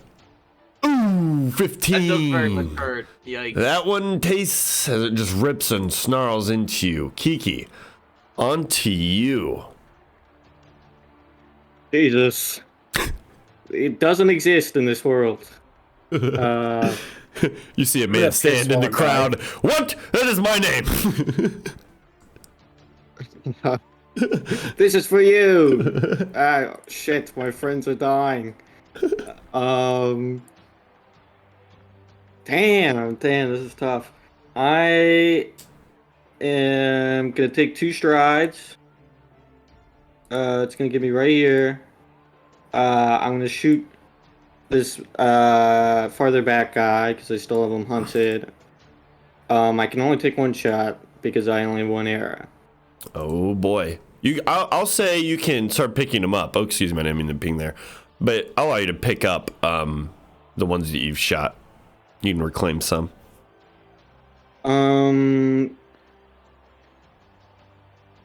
Shit. Would I have did I use my bow in the first fight? I don't fucking remember. I think I did. I think you did at the very end. Yeah, I think you did at the very end. Because you dropped them. In those 12 seconds when the chain, would I have been able to grab like 1 arrow or something? Yeah, sure. I'll give you 2 arrows because like you're fighting for your fucking life. I'll take it. I'll take it. And plus, I probably used arrows earlier, like in an earlier session, and I never, maybe it would have made sense for me to go. But sure. I'll give you 3 total. Okay, bet. Yeah, I'll take 2 shots because of hunted shot. Ooh, that hits. Not a crit. These things I think. Yeah. Shit. Fuck, I need to actually add like. I should have done this before. Arrow. Damn. Arrow. I won't let you shoot it if you don't have like anything in your inventory. Then let go on. So I have 2 left. Yep. Boom. Boom. Okay. Those will both 2 hit. hits. Yep. Come on. 7. 5. Alright, so you pump 12 into it. Is that the second time you've done 12 with 2 attacks?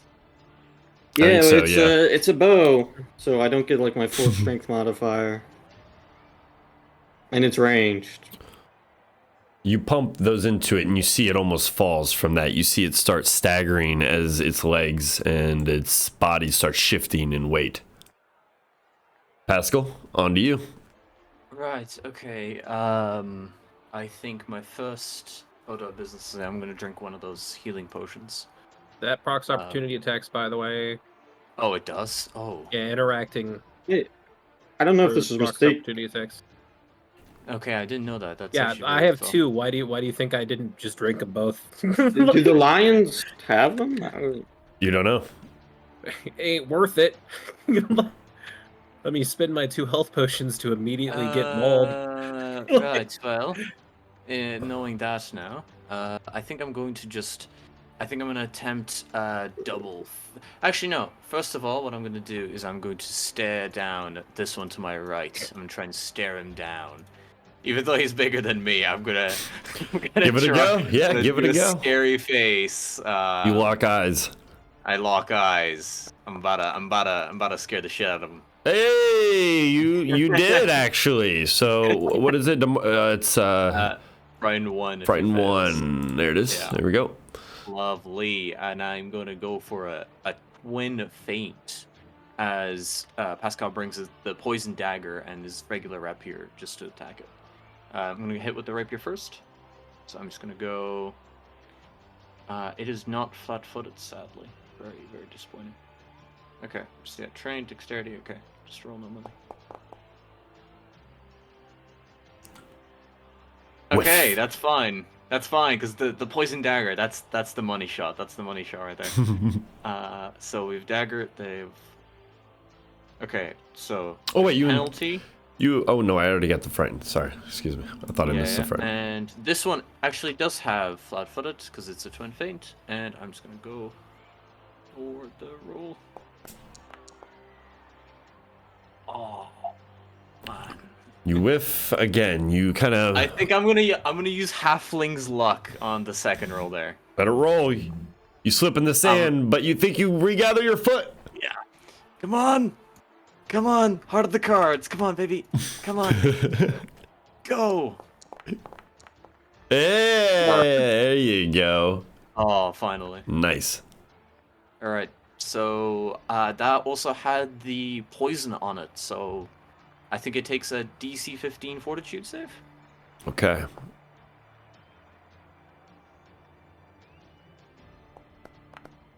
Come on. Fails. Yes. 7 damage. You is that see a this critical? one. As this one, it doesn't matter. As you see this one, you immediately see it just Oh. right before you, almost landing on you and Nug.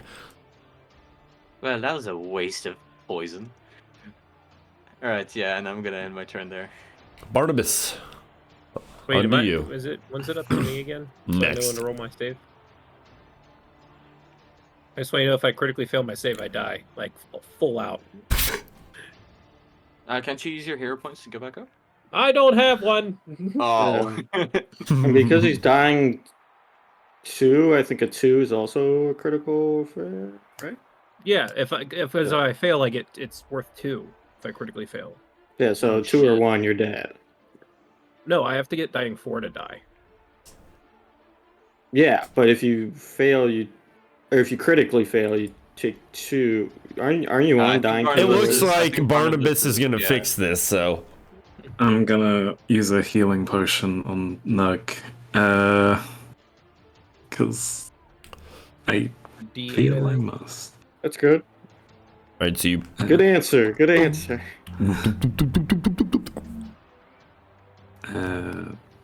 There. You can. Nug, you quickly use immediately feel invigorated as you feel this drop into your throat. You can click use weight, and I'm pretty sure it'll just use on you. Yeah. Oh no, it just used it on me. There you go. Just. So you're back up. I'm live! Alright. Oh, I'm glad you're fine, Doug. Anything else? No, that was both my strides and my interact. Alright. Nug, as you come to, you stand. Use an action to get rid of that. I'm standing now. And now I'm going to use health potion. Wow, what a bunch of druggies, God.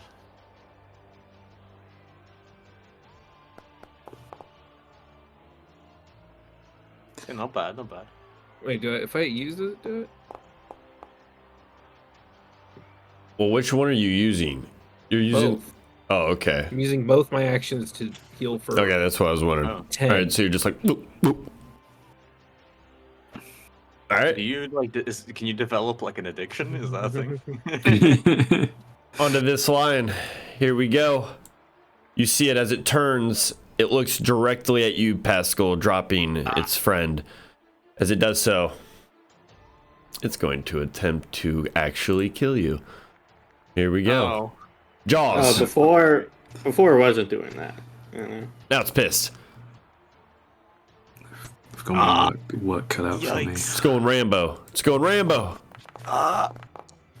Oh. Okay, so no. 2. Here we go. Oh no. Oh wait, let me remove the pack attack so that way these don't actually do more damage than they should. So we have this one and then this one. Okay. Oh, Oh. 16. Do I live that? Let's see. I'm scared to look. 16. I live this. Yes. You see it just Pascal roars will at fall you as one you day, stand. but not today. You accidentally took away 21. Yeah, no, I'm just doing the math. All right, on to you, Kiki. All right.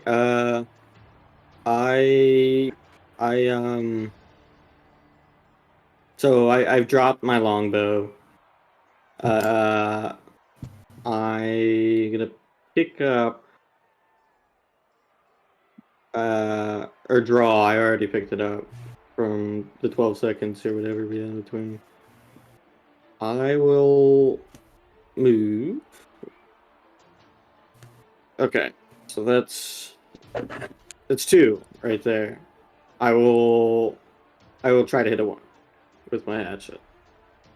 I'll just swing my hatchet into it. All right. Okay, hold on. Let me target it. I don't know if it matters, but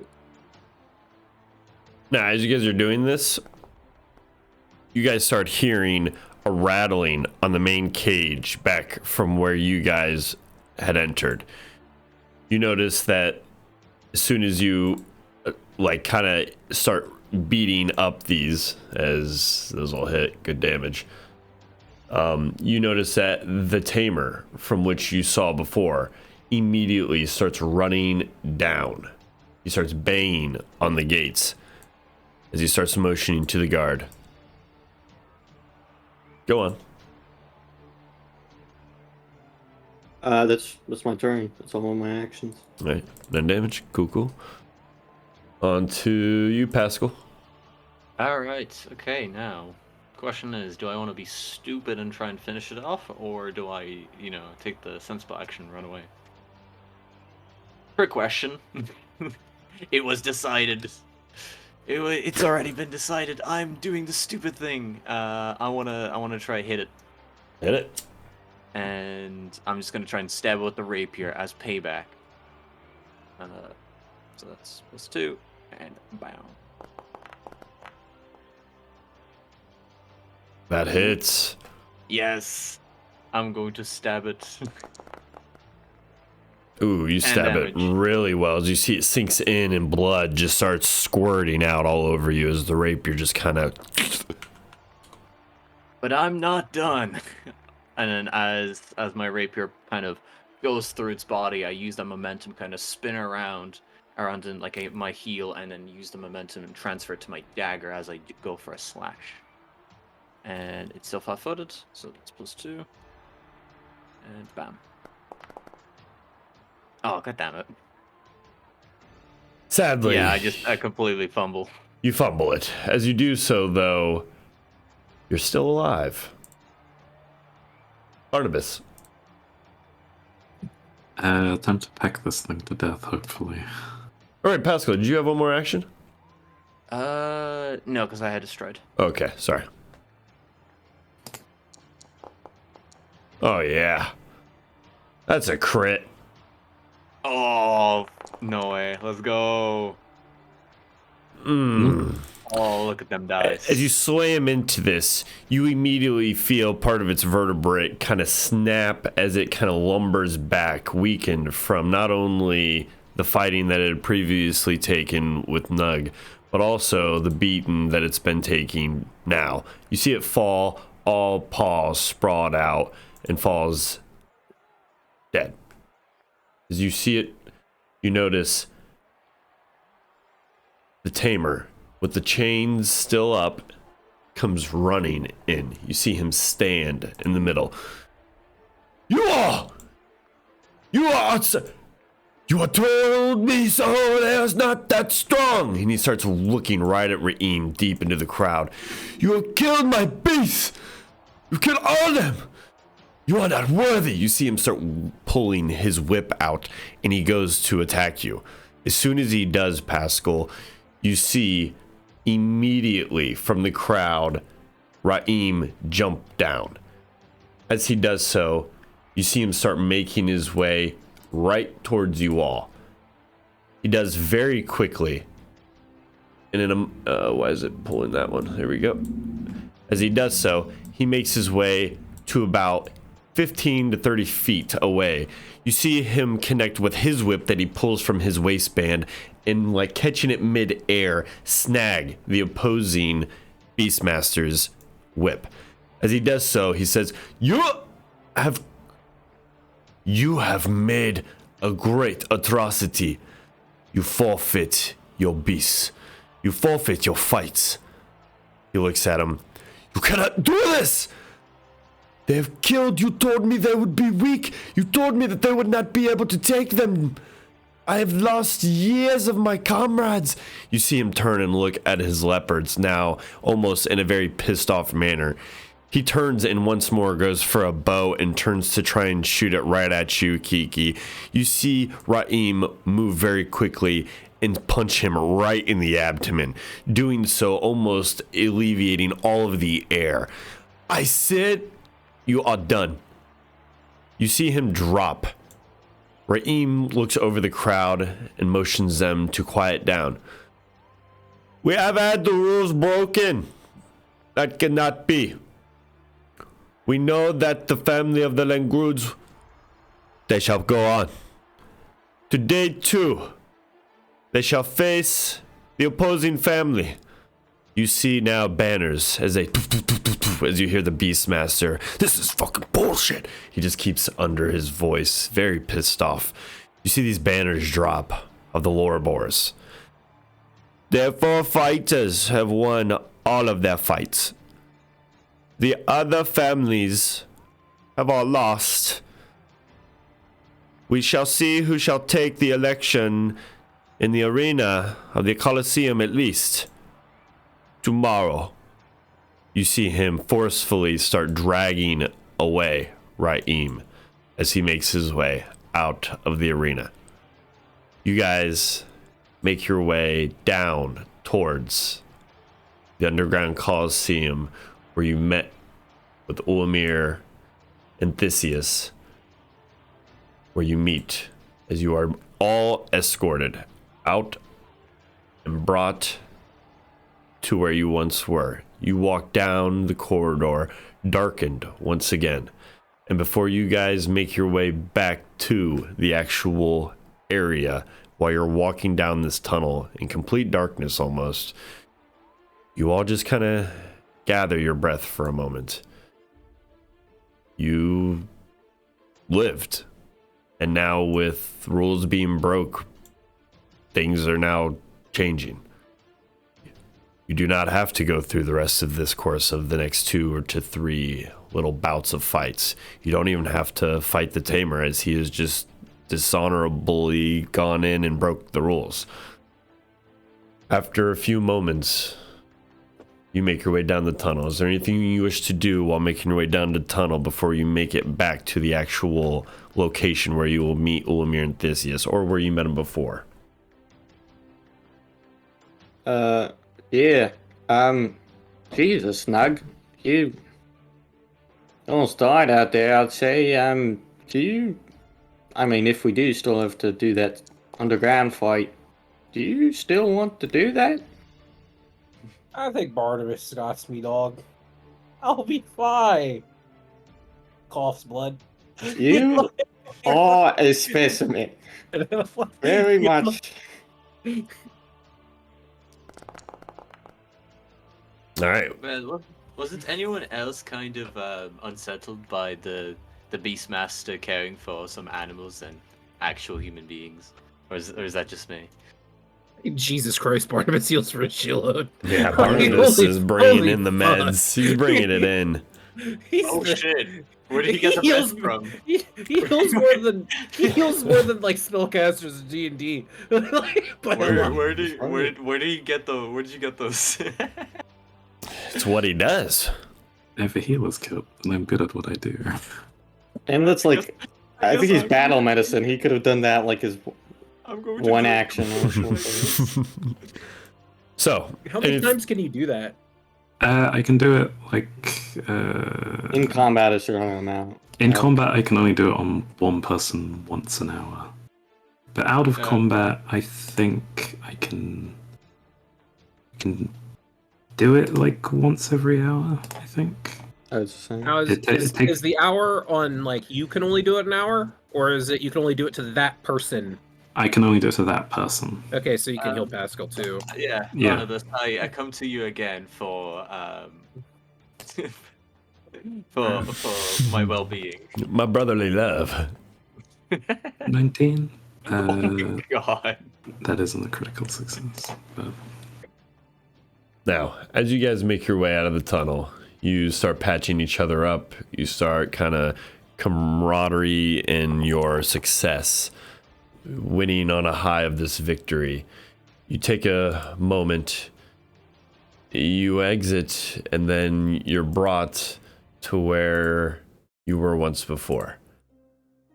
As you are brought here, you see Ulmir and Theseus very happy. Ulmir, both and Theseus walk forward. We are very proud you have represented the Langrud family. You see Ulmir. And the fucking tamer, he went and he literally broke the rules. We have won the day. And I have even better news. You see, Theseus, don't say anything yet. Let them bask in this victory for now. Just one moment, Ulmir. Jesus. You wait one moment. You all are very special. Understand this. Now, I do not wish to press for time, but an opportunity has arisen. You see Ulmir kind of push forward. Yes, an opportunity, and he kind of pushed back by Theseus. Let me just explain it. You have all won. You are all warriors in my eyes. The rest will have to choose their day another day. Now, one victory, that was good. But we have news. He looks at Ulmir, and you see now on Theseus' face just disappointment. Ulmir had a run-in once again, and you see now as you look closer at Theseus and Ulmir, they're kinda slightly bloodied.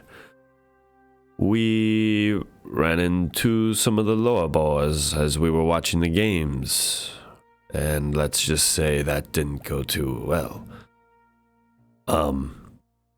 Baromir decided to come down, and technically it's against the rules to do what Ulmir and I have done.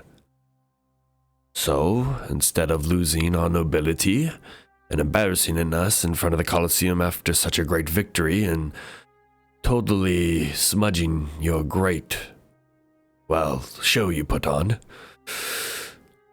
we've agreed to fight him as he wishes on his terms in his underground Colosseum. And he just looks at Ulmir, and Ulmir's like, it's not that big of a deal. You know, he looks right at you, Nug, and then at Kiki. We have strong fighters. They just proved themselves. Even him can not die. They've planned. And you see, Theseus, you promised it would be a one-on-one. Who's to say we cannot help if one goes down? We'll lose them, Ulmir. But that's beside the point. He turns. I believe in you all. But we only have about an hour, maybe two, and we're expected. Baromir has already prepped the other families. He's already making a request right now for Ra'im to end the games tomorrow, to allow the tamer to go home and to allow for a carnival or a festival to happen. We could choose the Coliseum election right now and who shall win. The other families have already bended the knee, knowing that they will not be able to take on the lower ball fighters. They will be in attendance along with Raim to just make sure that the rules are kept and that the winner has at least, well, an audience. I know this isn't really how we expected it all to go. He looks at you, Pascal. I hope that we can get you fixed up in time in case you have to fight. But now... Yeah, I have a few cuts and bruises, but I should be fine. Now we need to put our weight in Nug. You all will need to choose who he shall fight. Baromir will present his 4 best fighters. The one in which he chooses, we shall supposedly have an option. Baromir will present his option, and then the council will choose what they think shall be a equivalent fight. Since it will be null v null, it will actually be possibly one of the fairest fights we've ever had. The odds are actually as even as they can be, so we think that that makes them in our favor. Is there anything you need?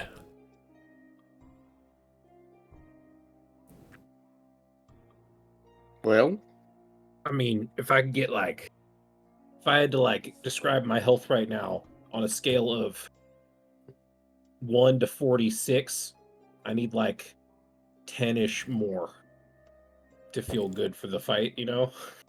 Let's rest up. I'll maybe buy a little bit of time. You guys rest here, prep, take a load off, do whatever healing you need to do. If that's not enough, I can maybe scrounge up last couple potions, but that's about all we have. I was saving them for some of the later fights, but I can probably show them. I should be able to take care of them. Okay, well then you might be able to actually use it during the fight then. That may be good. Now realize this. If I understand this, if he wins this fight, Ulamir and I have already come to the understanding that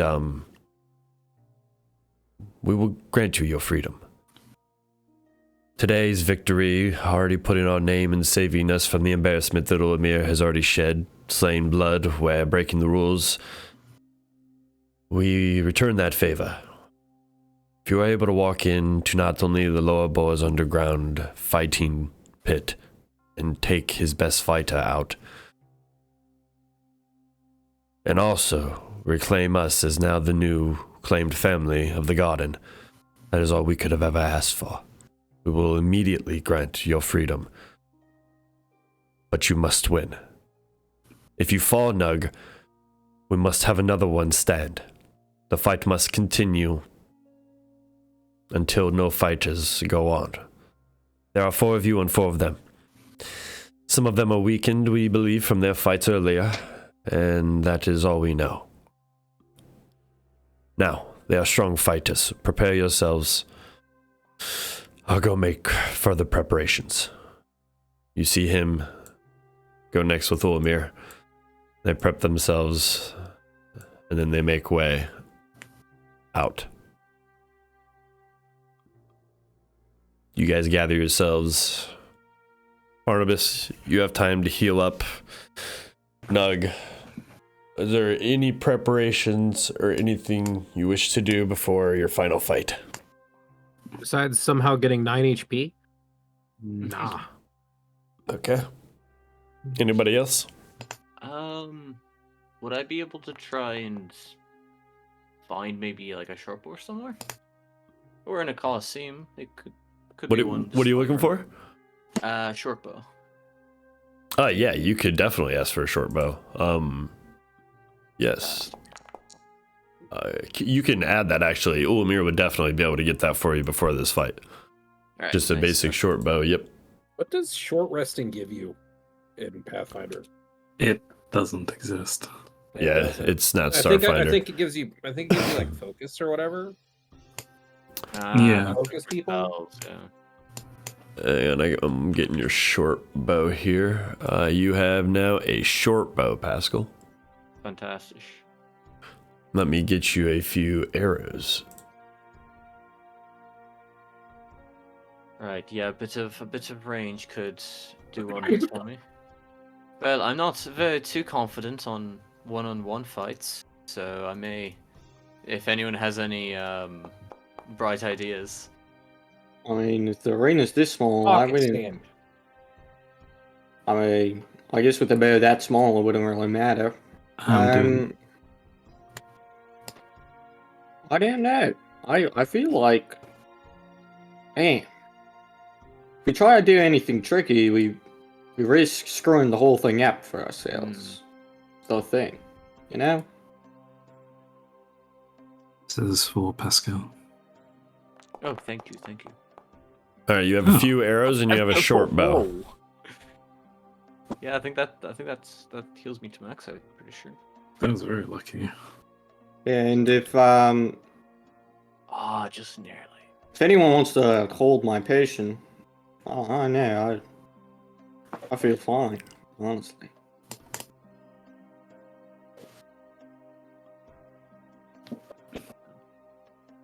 Okay, so after a few moments, What's my waffle iron if I die?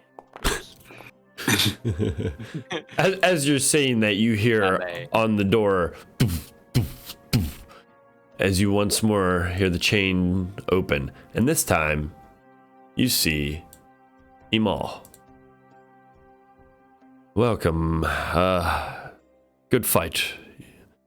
Seems as if we might be all gaining our freedom here soon if things go well. Sorry to say that Esten decided to fight today, and he was impaled by a gigantic rhinoceros.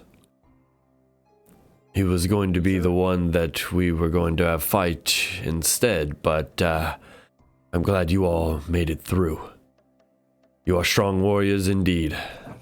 He comes up to you. Nug, if this is the last time we speak, know that you have fought well, and prisoner to prisoner, I hope you gain your freedom, whether it's in this life or another one. That goes for the rest of you. It's been nice knowing you. You've brought, over the last week or so, a great new air of, I guess, hope to humanity and civilization for me. Well, I guess you all aren't humans, but at least for my people, sometimes individuals are not the greatest. And knowing that you all, under your circumstances, choose to still fight and stay strong, it proves that anything can happen. Now follow me. They await us. You see, he turns, and you all exit, as you are all brought to the Labors Coliseum. As you guys sit here, you have This been look ominous. you Can't have get match time, guys. you have been brought through a doorway and been led down a passage where you see in attendance Baromir Lorabor sitting at the head in a large stone black chair. You see Idolmaster Raim in attendance with all the other families. The Horfus family, the Prindleton family, which are Venara, and the Orc family, which are all Fendelvin. As you look, you sit, you see Baromir, after making a few preparations and lighting a few ceremonial flames. It is time. The disgrace upon each other's families, Ulamir.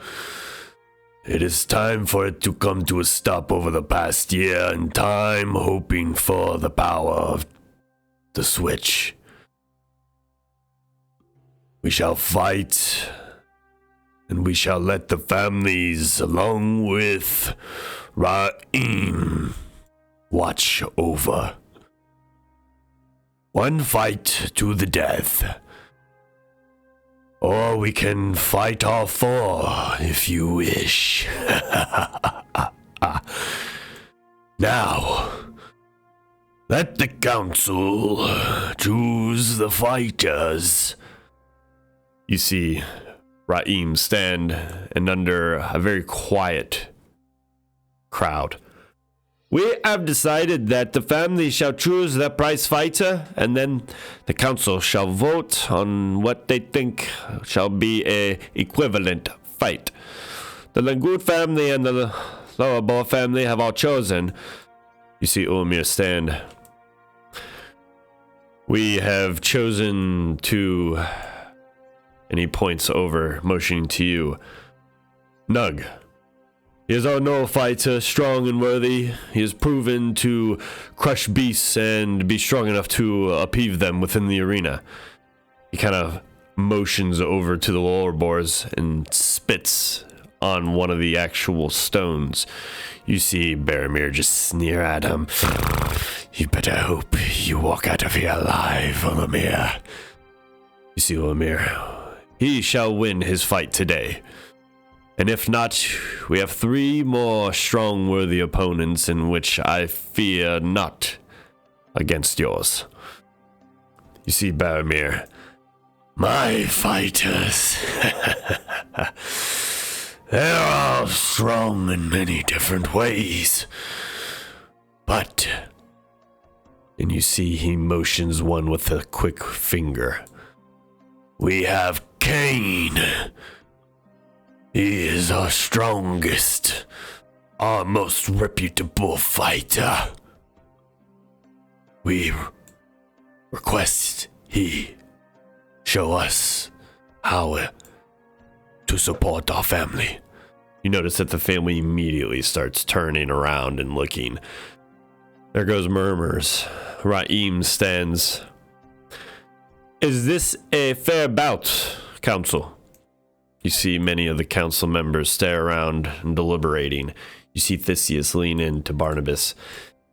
This is where they're going to decide if this is a fair fight. Now, is there anything you all can tell about that individual? Maybe a upper hand that we can give Nug before he jumps in the ring? I want all of you to give me a perception or... be a recall knowledge. I would say this could be, well, I'd allow 2 things here. It could be recall knowledge of society, or you guys could give me a flat perception to see, weapons and things like that. So it's more or less, do you want to know what the beast can do or what he's wielding? What he has. I think I have Knoll lore, but I don't. I'm not very smart. What do you I'm not know trained in about him? society. Exactly.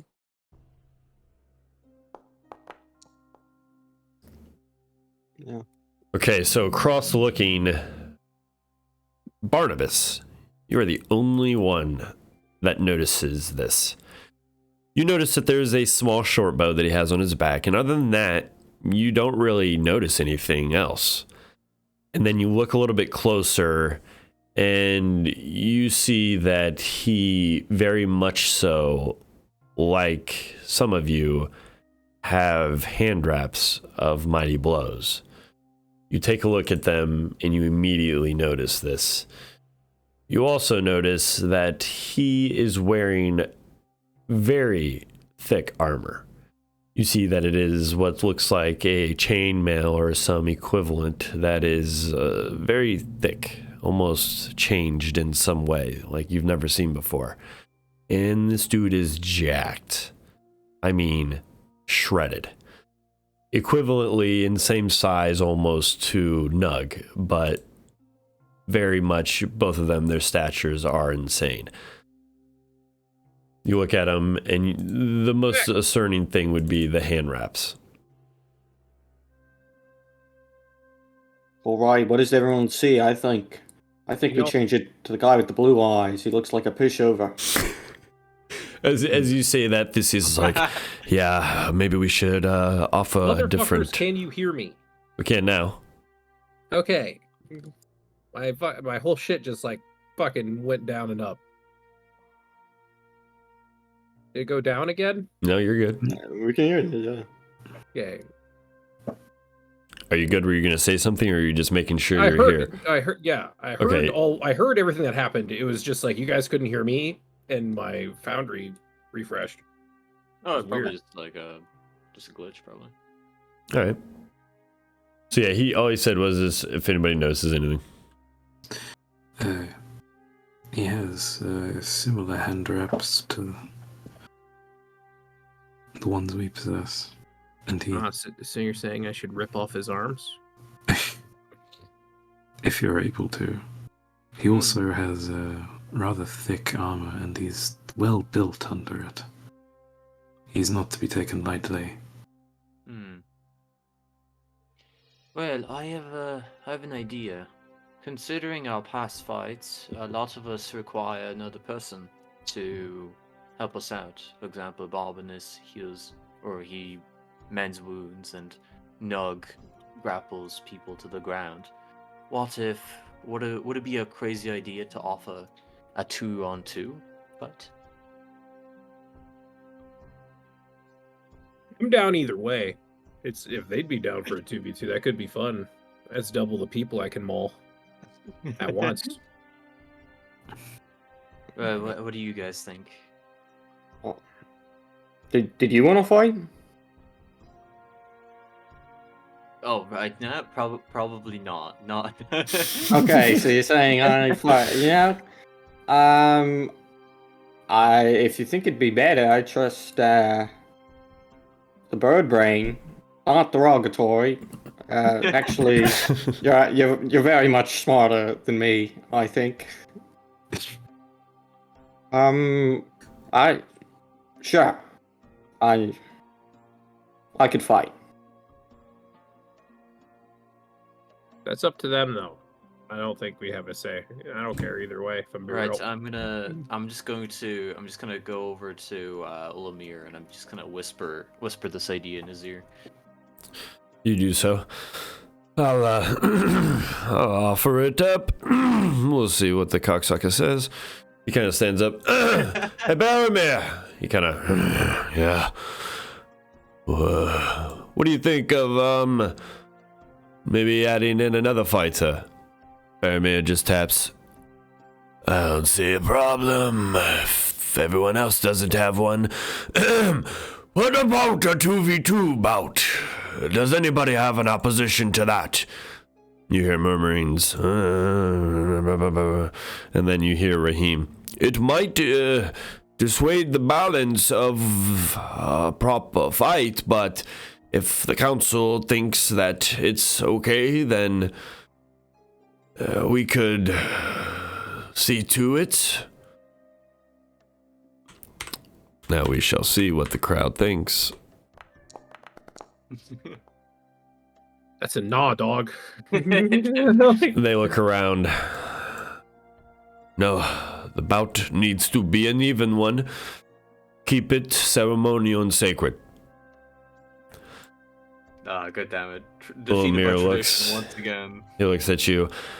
I mean, we could always maybe break the rules, but that's for you to say mid-bout, and if that happens, who's to say all hell won't break loose in here, but I'm all for it.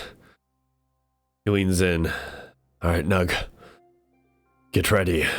They'll be announcing soon, and you will be just kind of leaping down in there, and Raheem will break you off, and that'll be it. You see Raheem make his way down to one of the front ledges, and then jumps down about 10 feet or so into the pit. As he does so, he walks to the center, where he makes his way. As he does so, he stands. Today, we shall have these fights celebrated, and changing of the elections. Let us fight even, and let us fight like warriors, as at one point we have all come from something better or worse, and we are now changed men. Now, let us fight, and let us be honorable. You see him motion back for a motion. You see Ulamir slams you on your shoulder, Nug, and you drop down. You see Baromir does the same thing as he pushes down. his fighter. You see Raim move forward as Kane just kind of snarls and kind of makes his way around. Come on, in the center. You move and then are motioned slightly forward. Raim moves him slightly forward again. Can I get my stance? Okay. Now, take any preparations that you need to take. Say any last words. You may use all of the terrain within this that you need. May your souls rest, and may the gods take them to the afterlife. When I drop this banner, you all shall begin. You see, he pulls out a red banner, and he walks to the back. He drops it. I need you to now roll me your initiative, which you probably can't, so I'll roll yours first. Oh, I can. Hey, here we go. Oh, I used nice. athletics and accent, if that's okay. You can use whatever. I was about to say, you can use whatever you want in this. I'd allow anything up to you, honestly. Reflex if you wanted to. By 1. So, you immediately see everything in this chamber changes. You notice that these drums in the back slowly start beating in a rhythmic motion. You see Raim. Begin. Go ahead. Nug. Step. Grab. Stab and grab. Here we go.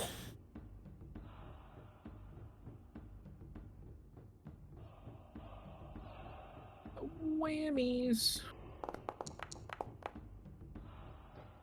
Is he grabbed? As you look, he is not grabbed. You go to pull, and it's almost just enough. You start seeing almost the feet, and the clenching happens, and then you see his hands. You barely missed it. I'm gonna grab again. I'm not. I'm actually gonna flurry of blows. Here's first attack. Miss. This one definitely is probably gonna miss unless I 20 it. Oh, that was almost an at 20, but all 3 miss. You see as he turns, rookie. He immediately leers back. He goes in with his jaw. He then turns with 2 punches and goes immediately into the abdomen. Whoo! Jesus. Those all hit and 1 crits. 14 on the bite. Just add them all up before you fucking 20, man. 27. On to you. Oh shit! Grab again. Oh gosh. How far away am I? Oh no. No. And now can you grab me, become grabbed. or you can prone me. Well, here comes the fucking. You become immediately grappled.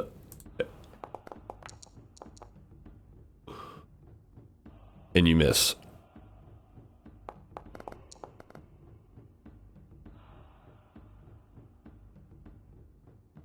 He immediately turns and he's just going to bite you again while you are in his arms. Oh! Oh! So bad. Now he's going in. Actually, we're just going to bite you the whole time because you're grappled. We're not going to do anything crazy here. Both Man, miss. I miss all this. Okay. On to you. I guess I could begin the Escape encounter, action. I forget that's at athletics, right? but... Yep, athletics.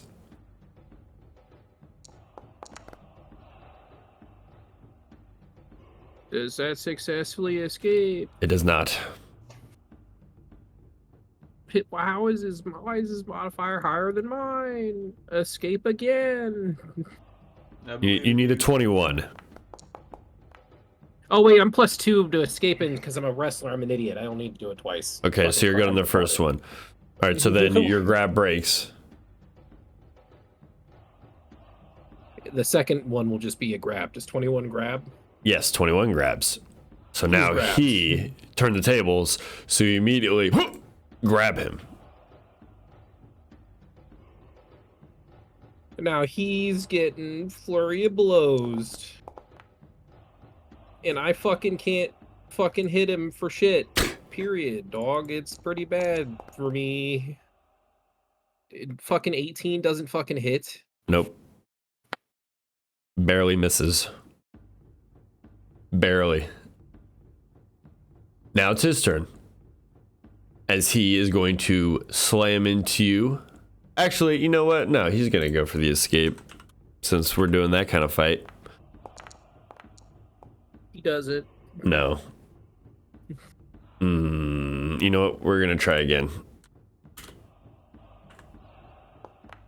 Because I don't think...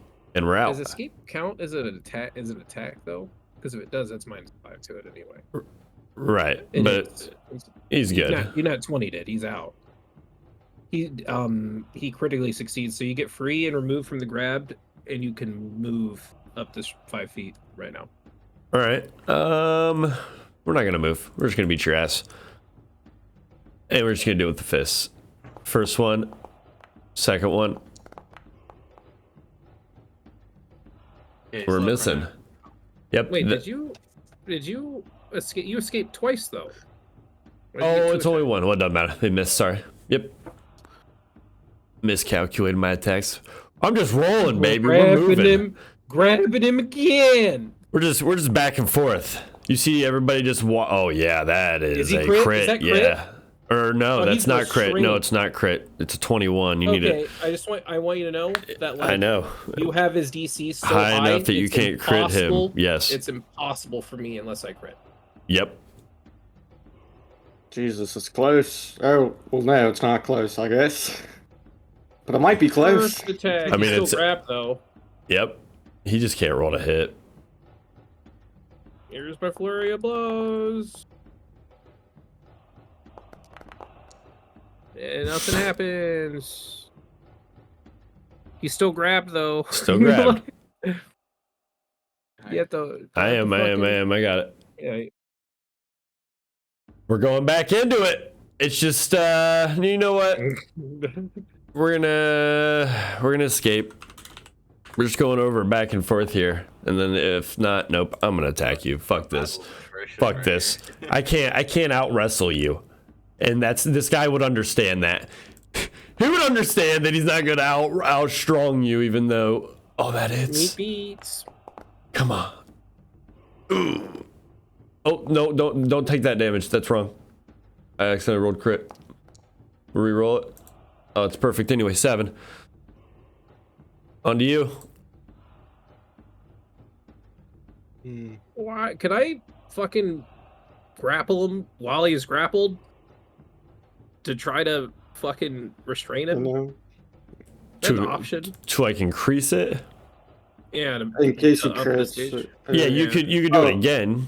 Like he's already grappled, but you could grapple him again to he's try and minus- increase because it. He's minus because the DC is -2 because he's flat-footed, and then I can restrain him, Yeah.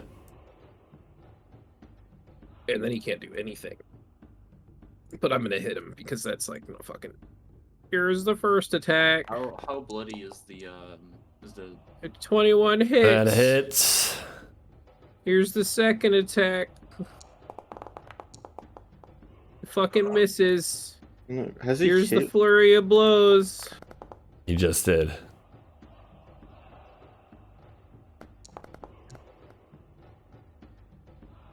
Fucking 18. You fucking. I only hit him once with all my fucking attacks with +9. Dude, you're missing by 1 on like damage. all these. Now, as you do sink into him, you do notice that even though he does have very thick armor on, you notice that the damage you've given to him is quite heavy. As he takes it, you feel almost like a thinner abdomen. You notice that the bulk of him is nowhere near as thick, but that may not matter. End of your turn. Mm-hmm. All right. We slamming. That hits. That might be I'm it. going down. 6. Still alive. There's a chance. Not I'm anymore. down probably regardless. I'm dead. I'm dying. As you fall, you immediately see Kane. Boromir, I need another one. He looks up. And let's make this one like we talked about. He was a joke. Boromir stands up. I offer something. Raim moves forward. He pulls you back, Nug, away to the side. As you see this happen, you immediately notice that Boromir stands. I offer that since we are such great warriors and fighters, that if Kane cannot be bested by anybody, we reign over this garden if no one can contest me here for not only 1 year, but for many years. We break the tradition. You see Kane look around. He points out. Do any of you think that you can beat me? Motioning towards the council members. You see Theseus lean in. All right, guys, we need to actually maybe have a plan, because if we can't bout and beat him here, he's saying, I mean, we all heard him. Kiki. Yes? We're gonna need you to, and as he stands here, do none of you, and he points directly up to you all. You challenge the Boromir's family, the lower boss, and you come at me this week. Any of you beat me, and we shall relinquish what we own.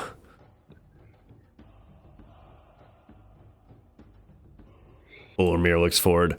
All right, Kiki, you're up. And he just kind of gives you a nudge.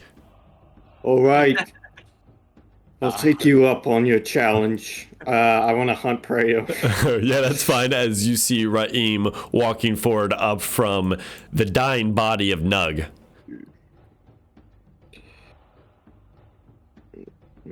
Oh, well, this is not looking good. Now, you see he motions a little bit closer, and then he motions a little bit closer.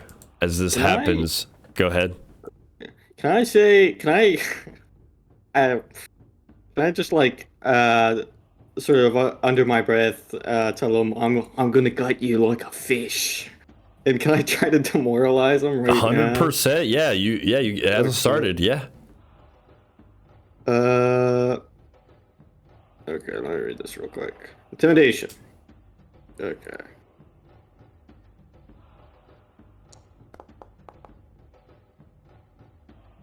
Probably not. As you sit here and you look, it has no effect on him. He kind of snarls at you, just very intent on the battle. Now, do you have any hero points? I'm just saying, if you want to. This I'm may gonna be say your one. last chance. Okay. I know, I'm not gonna say one. Here we go. We are adding you to the initiative as Nug is now dying. You see, roll your initiative, please, good sir. Did it pop up for you? Oh, me, right? So whatever you want it to be. You can have your initiative be whatever you want. You can have reflex, perception, whatever. Your highest. Yeah, let me get on my sheet. Change it real quick.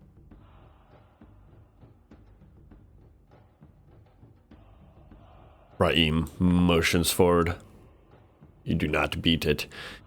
He grabs the banner and walks away once more back towards Nug's body and drops it. You immediately see him rush forward and strike immediately into you, once with the jaws and then twice, or excuse me, and then once with the fists. The jaws sink in deep. They do 3 damage. All right, on to you. All right. I think. Damn.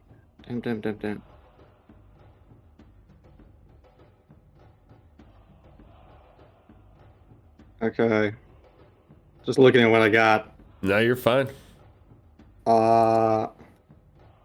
Yeah, I don't. Fortunately, I'm just gonna have to do the old Kiki special of attacking a cajillion times. So, I'm gonna use my hero point now. Okay.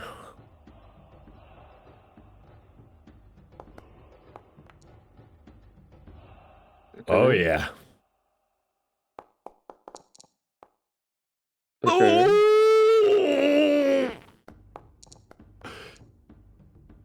Everybody Okay. stands as you just start hatcheting into him. Okay. Okay. Hey, Jesus. I am popping off. You see Boromir stand from his chair.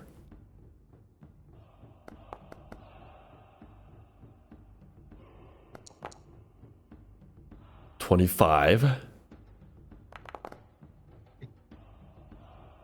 34. That's all of them. Yeah, I'll say Kiki feels a similar rush. You as literally watch as Kane, who made you all piss your pants 10 seconds ago, immediately falls. He had literally that exact HP, 34 HP. oh wow. From the one hit that Nug did to him earlier. You immediately watch as Boromir stands. His drink almost falls off his knee as it just starts smearing down. Ulamir, almost in a blink of an eye, moves forward as Theseus, and everybody is this large, just almost like a gasp as you just watch as he just falls to the ground. I'll hold up my hatchets and sort of just like scream and ecstasy. Just covered in blood, you just watch as Boromir stands. You see Ulmir. Yes, Kiki! Ah! Now Barnabas, he runs over. You see Theseus and him. Go tend to Nug. Go get Nug. And they motion right to him. You see Raim, he steps away. You notice immediately a total different change and shift as everything in the manner of the chamber changes. Boromir. What? Kane! And you see just blood gurgle, just smashed face, cut, hatcheted to death. You see blood dripping everywhere. As he motions around. This is preposterous. He motions to the other fighters. Going! And then you see Raim. You made the deal with Kane that if anyone could best him, that you would relinquish your reign, Boromir. You see one of the members of the Fendelvin family. I heard it too. He said it. We all were here, the council. We heard it. It's time. Brindletons, you heard him, right? You see him. All of them almost like chiming and bouncing about. Yes, we heard you. You all said it. You, Kane. He motioned. Dead. Relinquish the reign. You immediately notice that in a large lizard folk, just guttural growl, bolsterous in voices, everybody starts uproaring and is in an upheaval of the chance that there ever being another fight. Boromir just steps up and stands. He looks right at Ulmir. You see him pick up his large battle axe or his scimitar, one of the two. You can't quite tell under the dark limb light. He hovers it over and points it right at Ulmir. Now you can tell it's a very large scimitar. As he does so, you and I, we settle this here. You see Raim. Boromir, we have already decided. Kiki has already taken down your fighter. You boasted, and the gods smited you. You have lost the garden. You see Raim start making his way towards the tapestry. He goes to motion for it, and you see Baramy throw his scimitar down right in front of him where it lands, and Raim takes a step back. I will take this back another day, I guess. You will never take back my banner. You see Ulmir walking forward now as he drops down. As he does so, running first to you, and then Theseus both, and then them running over now as everyone starts making their way towards Nug, checking to see if he's okay. Raim stands, puts his hand right on your shoulder, Kiki. You have fought well. Your friend did well as well, but he had the upper hand. He motions and he looks right at his dead body, and you notice that tipped on his fangs are what look like some golden blood, or something that has a very different ichor to it than the blood you see seeping from his body. They gave him the Erengor's blessing. He looks up at Baromir. Baromir, you not only cheated and wanted another fight, but you broke tradition. You know that blood is only given out after New Year of an election. To new warriors, your warriors have chosen to stay in the garden. He motions back. You see Baromir just turn and leave in frustration. As this happens, you see Ulmir and everyone quickly gather up. We must head back. We are done here. You see Ulmir with the biggest grin on his face. You all are quickly gathered, motioned, and brought outside of the Colosseum to where you are brought not only into a caravan that seems to be waiting, where Ulmir and Theseus seem to have only been expecting maybe themselves and only a few others. But you notice they have room for all of you. You all take a few moments and you are all gathered into this caravan, where you are all then brought in a long journey across, where you travel. You all kind of pass out in exhaustion from the day. Nug is healed up over extenuous healing and stabilized by Barnabas.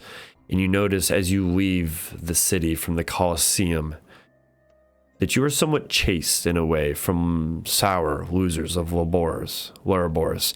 And a common word starts coming about of the Lorabor losers, as the word goes around that Baromir started trying to cheat and lie.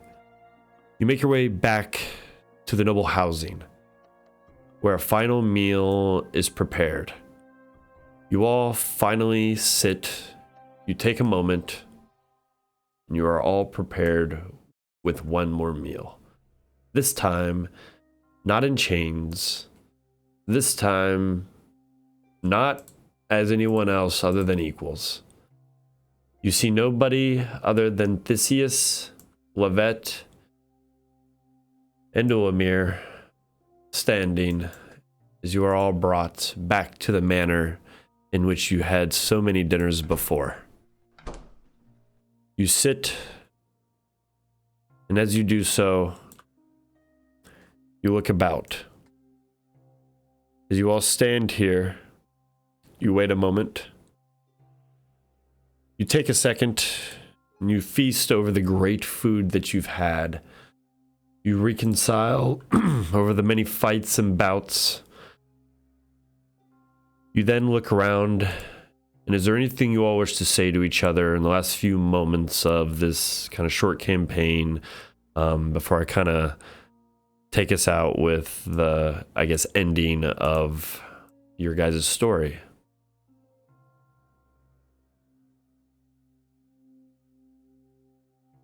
What we say around dinner? Yeah, I mean, or along the I'm way, still or dead, just right? whatever. Did I like? No, you're good. zone You're out? good. You're good. I'm dead. Oh no, No, you're healed. You're No, healed. this You're is the healed. end of the story. You're Yeah. dead. You have a gnarly injury. Like you're probably the guy in the house with the cane now.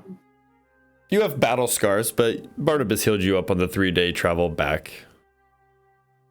We fast traveled. Well, it turns out he was a fucking cheater. Get fucked. As you say that over drinks, you see Ulmir. He stands. Not only was he a cheater, but we have now been granted this gift. And you see him now slam on the table a vial. You see it in this red and goldish kind of tint. This is what they were speaking of. This does many things. This dinner, I will speak of only a few short things. You are all great warriors in my eyes. Imal could not be with us, but he wishes his best as he has already taken his freedom upon hearing you all have lived. Now, I will tell you this final story, knowing that you are worthy opponents and warriors of the garden. We are now the strongest family, and I all wish to offer you a side by my family. We lost 2 during the battles. If you notice, our family no longer has my mother and Larian. They have been taken, but not forgotten. But like you have not been taken from the garden, nor will you ever be forgotten. I want you all to know that what you have done here will be remembered forever in the Lengrud milestones of how we rose to power. On your backs, on your blood. And now, upon gaining your freedom, after this dinner, you can do whatever you wish. The gods will not act other than to vend ourselves, and I offer you this one but parting gift. You see that he takes this vial and he disperses it out into different containers, one for each member, even Rocky and even Ensley. He takes these out into 6 different vials, and you see Lavette goes around and she hands them out to each individual. As she does so, you all look at this ichor. You see Theseus stand. I shall tell the story, brother. But first, please, now that we are all equals, anything you wish to say before we do the last marking? And you see Lavette now walking around after passing this out. She starts walking around with what looks like this marking dipped in ink. This lotus flower you see in symbology that starts being passed around. As Theseus stands and starts this story. Before we begin, is there any last words? As after I say this ceremonial story, you are free to leave here. You are to say nothing more to us under these grounds, as you are no longer prisoners here. You must leave these grounds for the ceremony to truthfully hold in. You must go start a new life rebirthed. So, I tell you all now, I love you all, and thank you for meeting me. Thank you for coming into my life and allowing my brother and my family to earn our freedom. Thank you for saving our lives as we owe you ours in return. You have earned our gratitude forever. And you see all of them kind of bow. Now, as you all sit here, any other final words? Or are you guys good? I don't know. This is like a vial she handed out to everyone? Yep. It's like a small little shot glass almost. Okay. Yeah, I'm going to hold it up and look all the way across the room at Levette and be like, that final fight I had really reminded me of the first time I met you. And it was exciting. I look down and sort of twirl the vial around looking at it. And then I'm gonna look at Barnabas, sort of squinting at him, and then like quickly like gesture down to the vial, as if to ask like, That was the poison. yeah.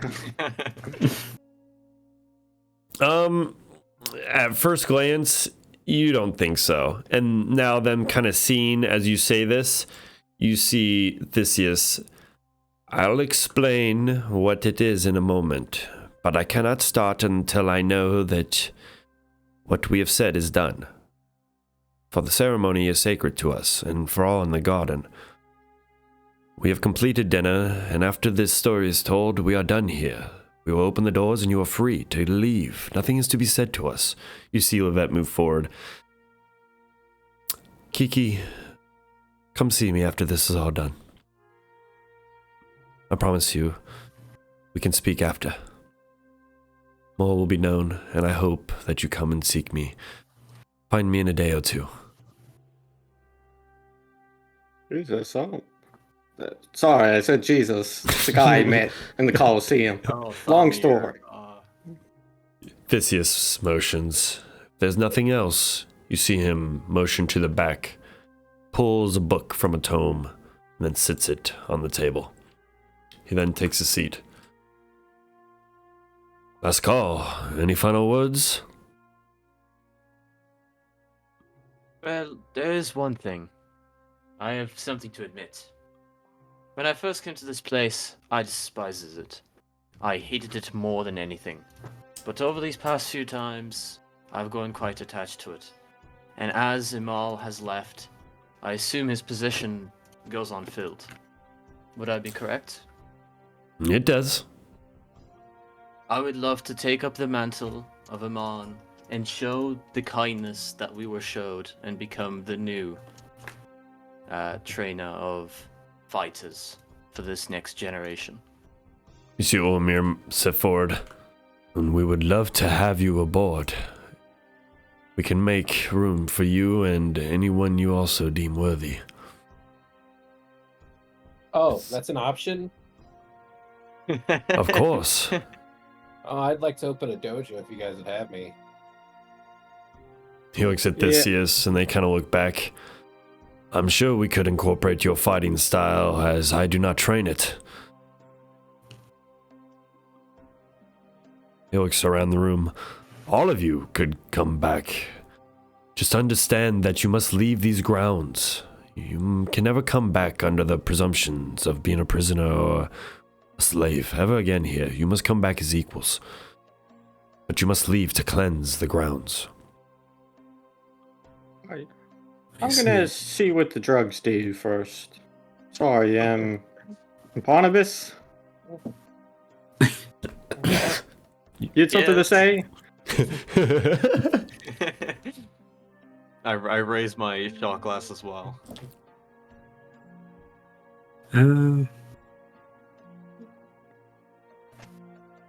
Well, You know I'd like to listen. Oh, sorry, go ahead, sorry. I'd like to listen to what he has to say about it first. He nods. You can reconvene in a day or so. Speak of it as you wish. Now, enjoy our last words together. He sits down and you see him rock back. Whoops, why did it play the whole thing? Holy moly. And as he does so, he motions. You all have gained your freedom, so now the ritual imbues the wielder as you are all now children of Arangor. Wielders of the lotus flower. You notice Levette starts walking around with this large, almost stick-like, with a marking symbol on the end. She comes up to you. Nug, you have shown your warrior stature and features. You are marked. You notice on your right palm, all of you, as she goes around in a very ornate manner. And in doing so, she does, and then as she moves, she marks each one of your right palms, or feathers, or whatever your appendages are, in a manner that depicts this large cursive symbolic L. After a few seconds, the wet ink sinks into your palm, almost like the palm, like the palm cracks within your like skin. You see that it's embedded there, and you try and wipe it. It doesn't ever leave. This is the marking of the garden, passed down as a child of Arangor. The drink before you is his blood. We have given you the body. You are here marked, changed forever. Strong, shown that you can withstand even the hardest of times, and within a short amount of time, change everything. Turn the worst of times upon themselves into the best of times. Arangor was one of the bravest warriors that the garden has ever seen. He created this garden. Long time ago, magic flows within it. That's what keeps the garden safe. Thickened by miles of woods, we found that not only was he, well, a great warrior, but he was descendant of two titans we believe to be great deities within the primordial gods. We worship Arangor as one of our deities here, as the only deity.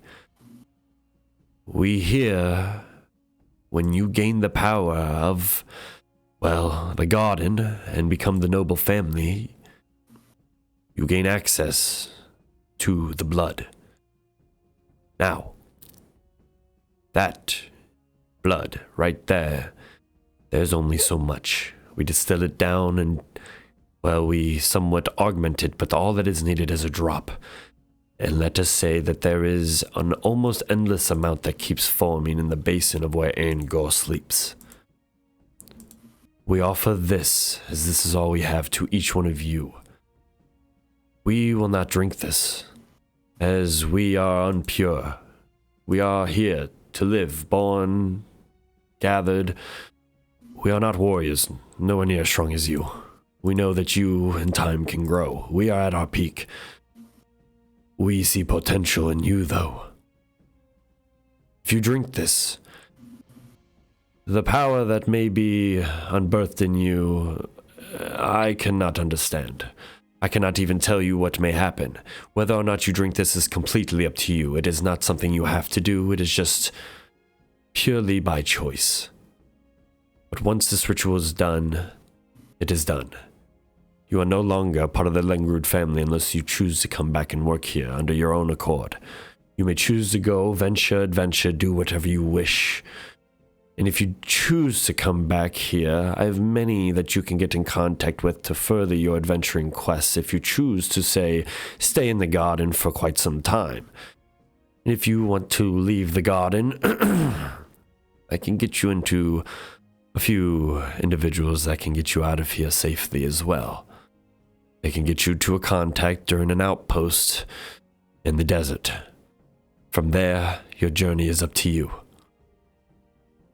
So, drink if you wish.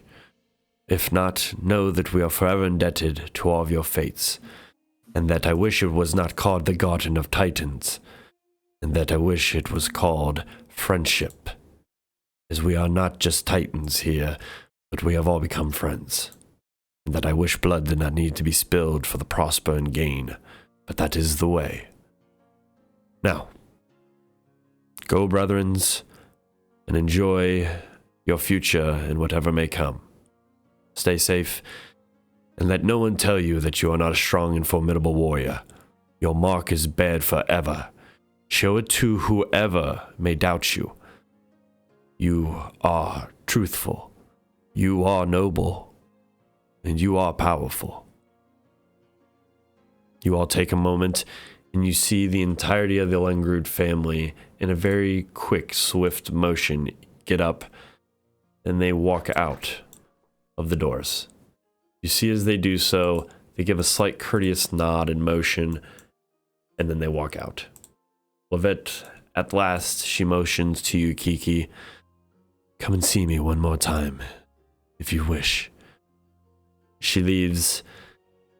You all sit here, drinks in hand. What do you all do? I'll I drink down it. the drink. Yep, bottoms up. Yeah. Oh wait, Maybe 5 seconds. They said blood of God. You all take a I'll wait drink. 5 seconds. You And look then around. I'll take the drink. You all just feel this ichor go inside of you. You feel almost a slight surge of this illumination, a slight like power, like a opium high for just a moment, and then brought right back. Normality.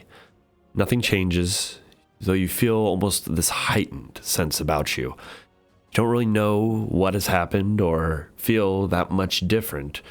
Kiki, you see this, and after a few seconds, they don't fall over dead. Yeah, I take it. I pretend to fall over dead. Oh shit. Yeah, give me a performance. Yeah, give me a performance check.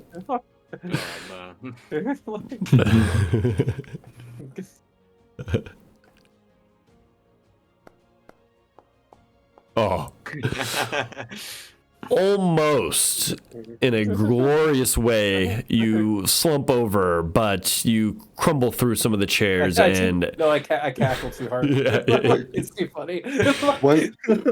I'm actually gonna go over to Barnabas and sort of like snap in front of his face, maybe a little bit rudely, and be like, "You're not. Quick! What do you think of the Langrades? What do you think of this garden?" They're making the best of a rather, I suppose, barbaric place. Yeah, well, that sounds like the sort of blasé you'd normally say. I down the shot of the mysterious magic liquid. Yep. You take it, and as you do so, you all sit around, you gather, you maybe chuckle at a few last moments, a few comments to each other, and then in a quick, I'd say, 5 or 10 minutes, you finish up whatever food you have. You all make your way off of the Langrud estate, where you see the final closing of the main gates. And as you hear the final gateways close, that's where we're going to end the story today of the Garden of Titans. Thank you guys all for playing in this short episodic campaign here. Hope you all enjoyed. And yeah. That was amazing, man. Good stuff. Really good. Yeah, Yeah, thank you very much for running this, Rennoc. No problem, guys.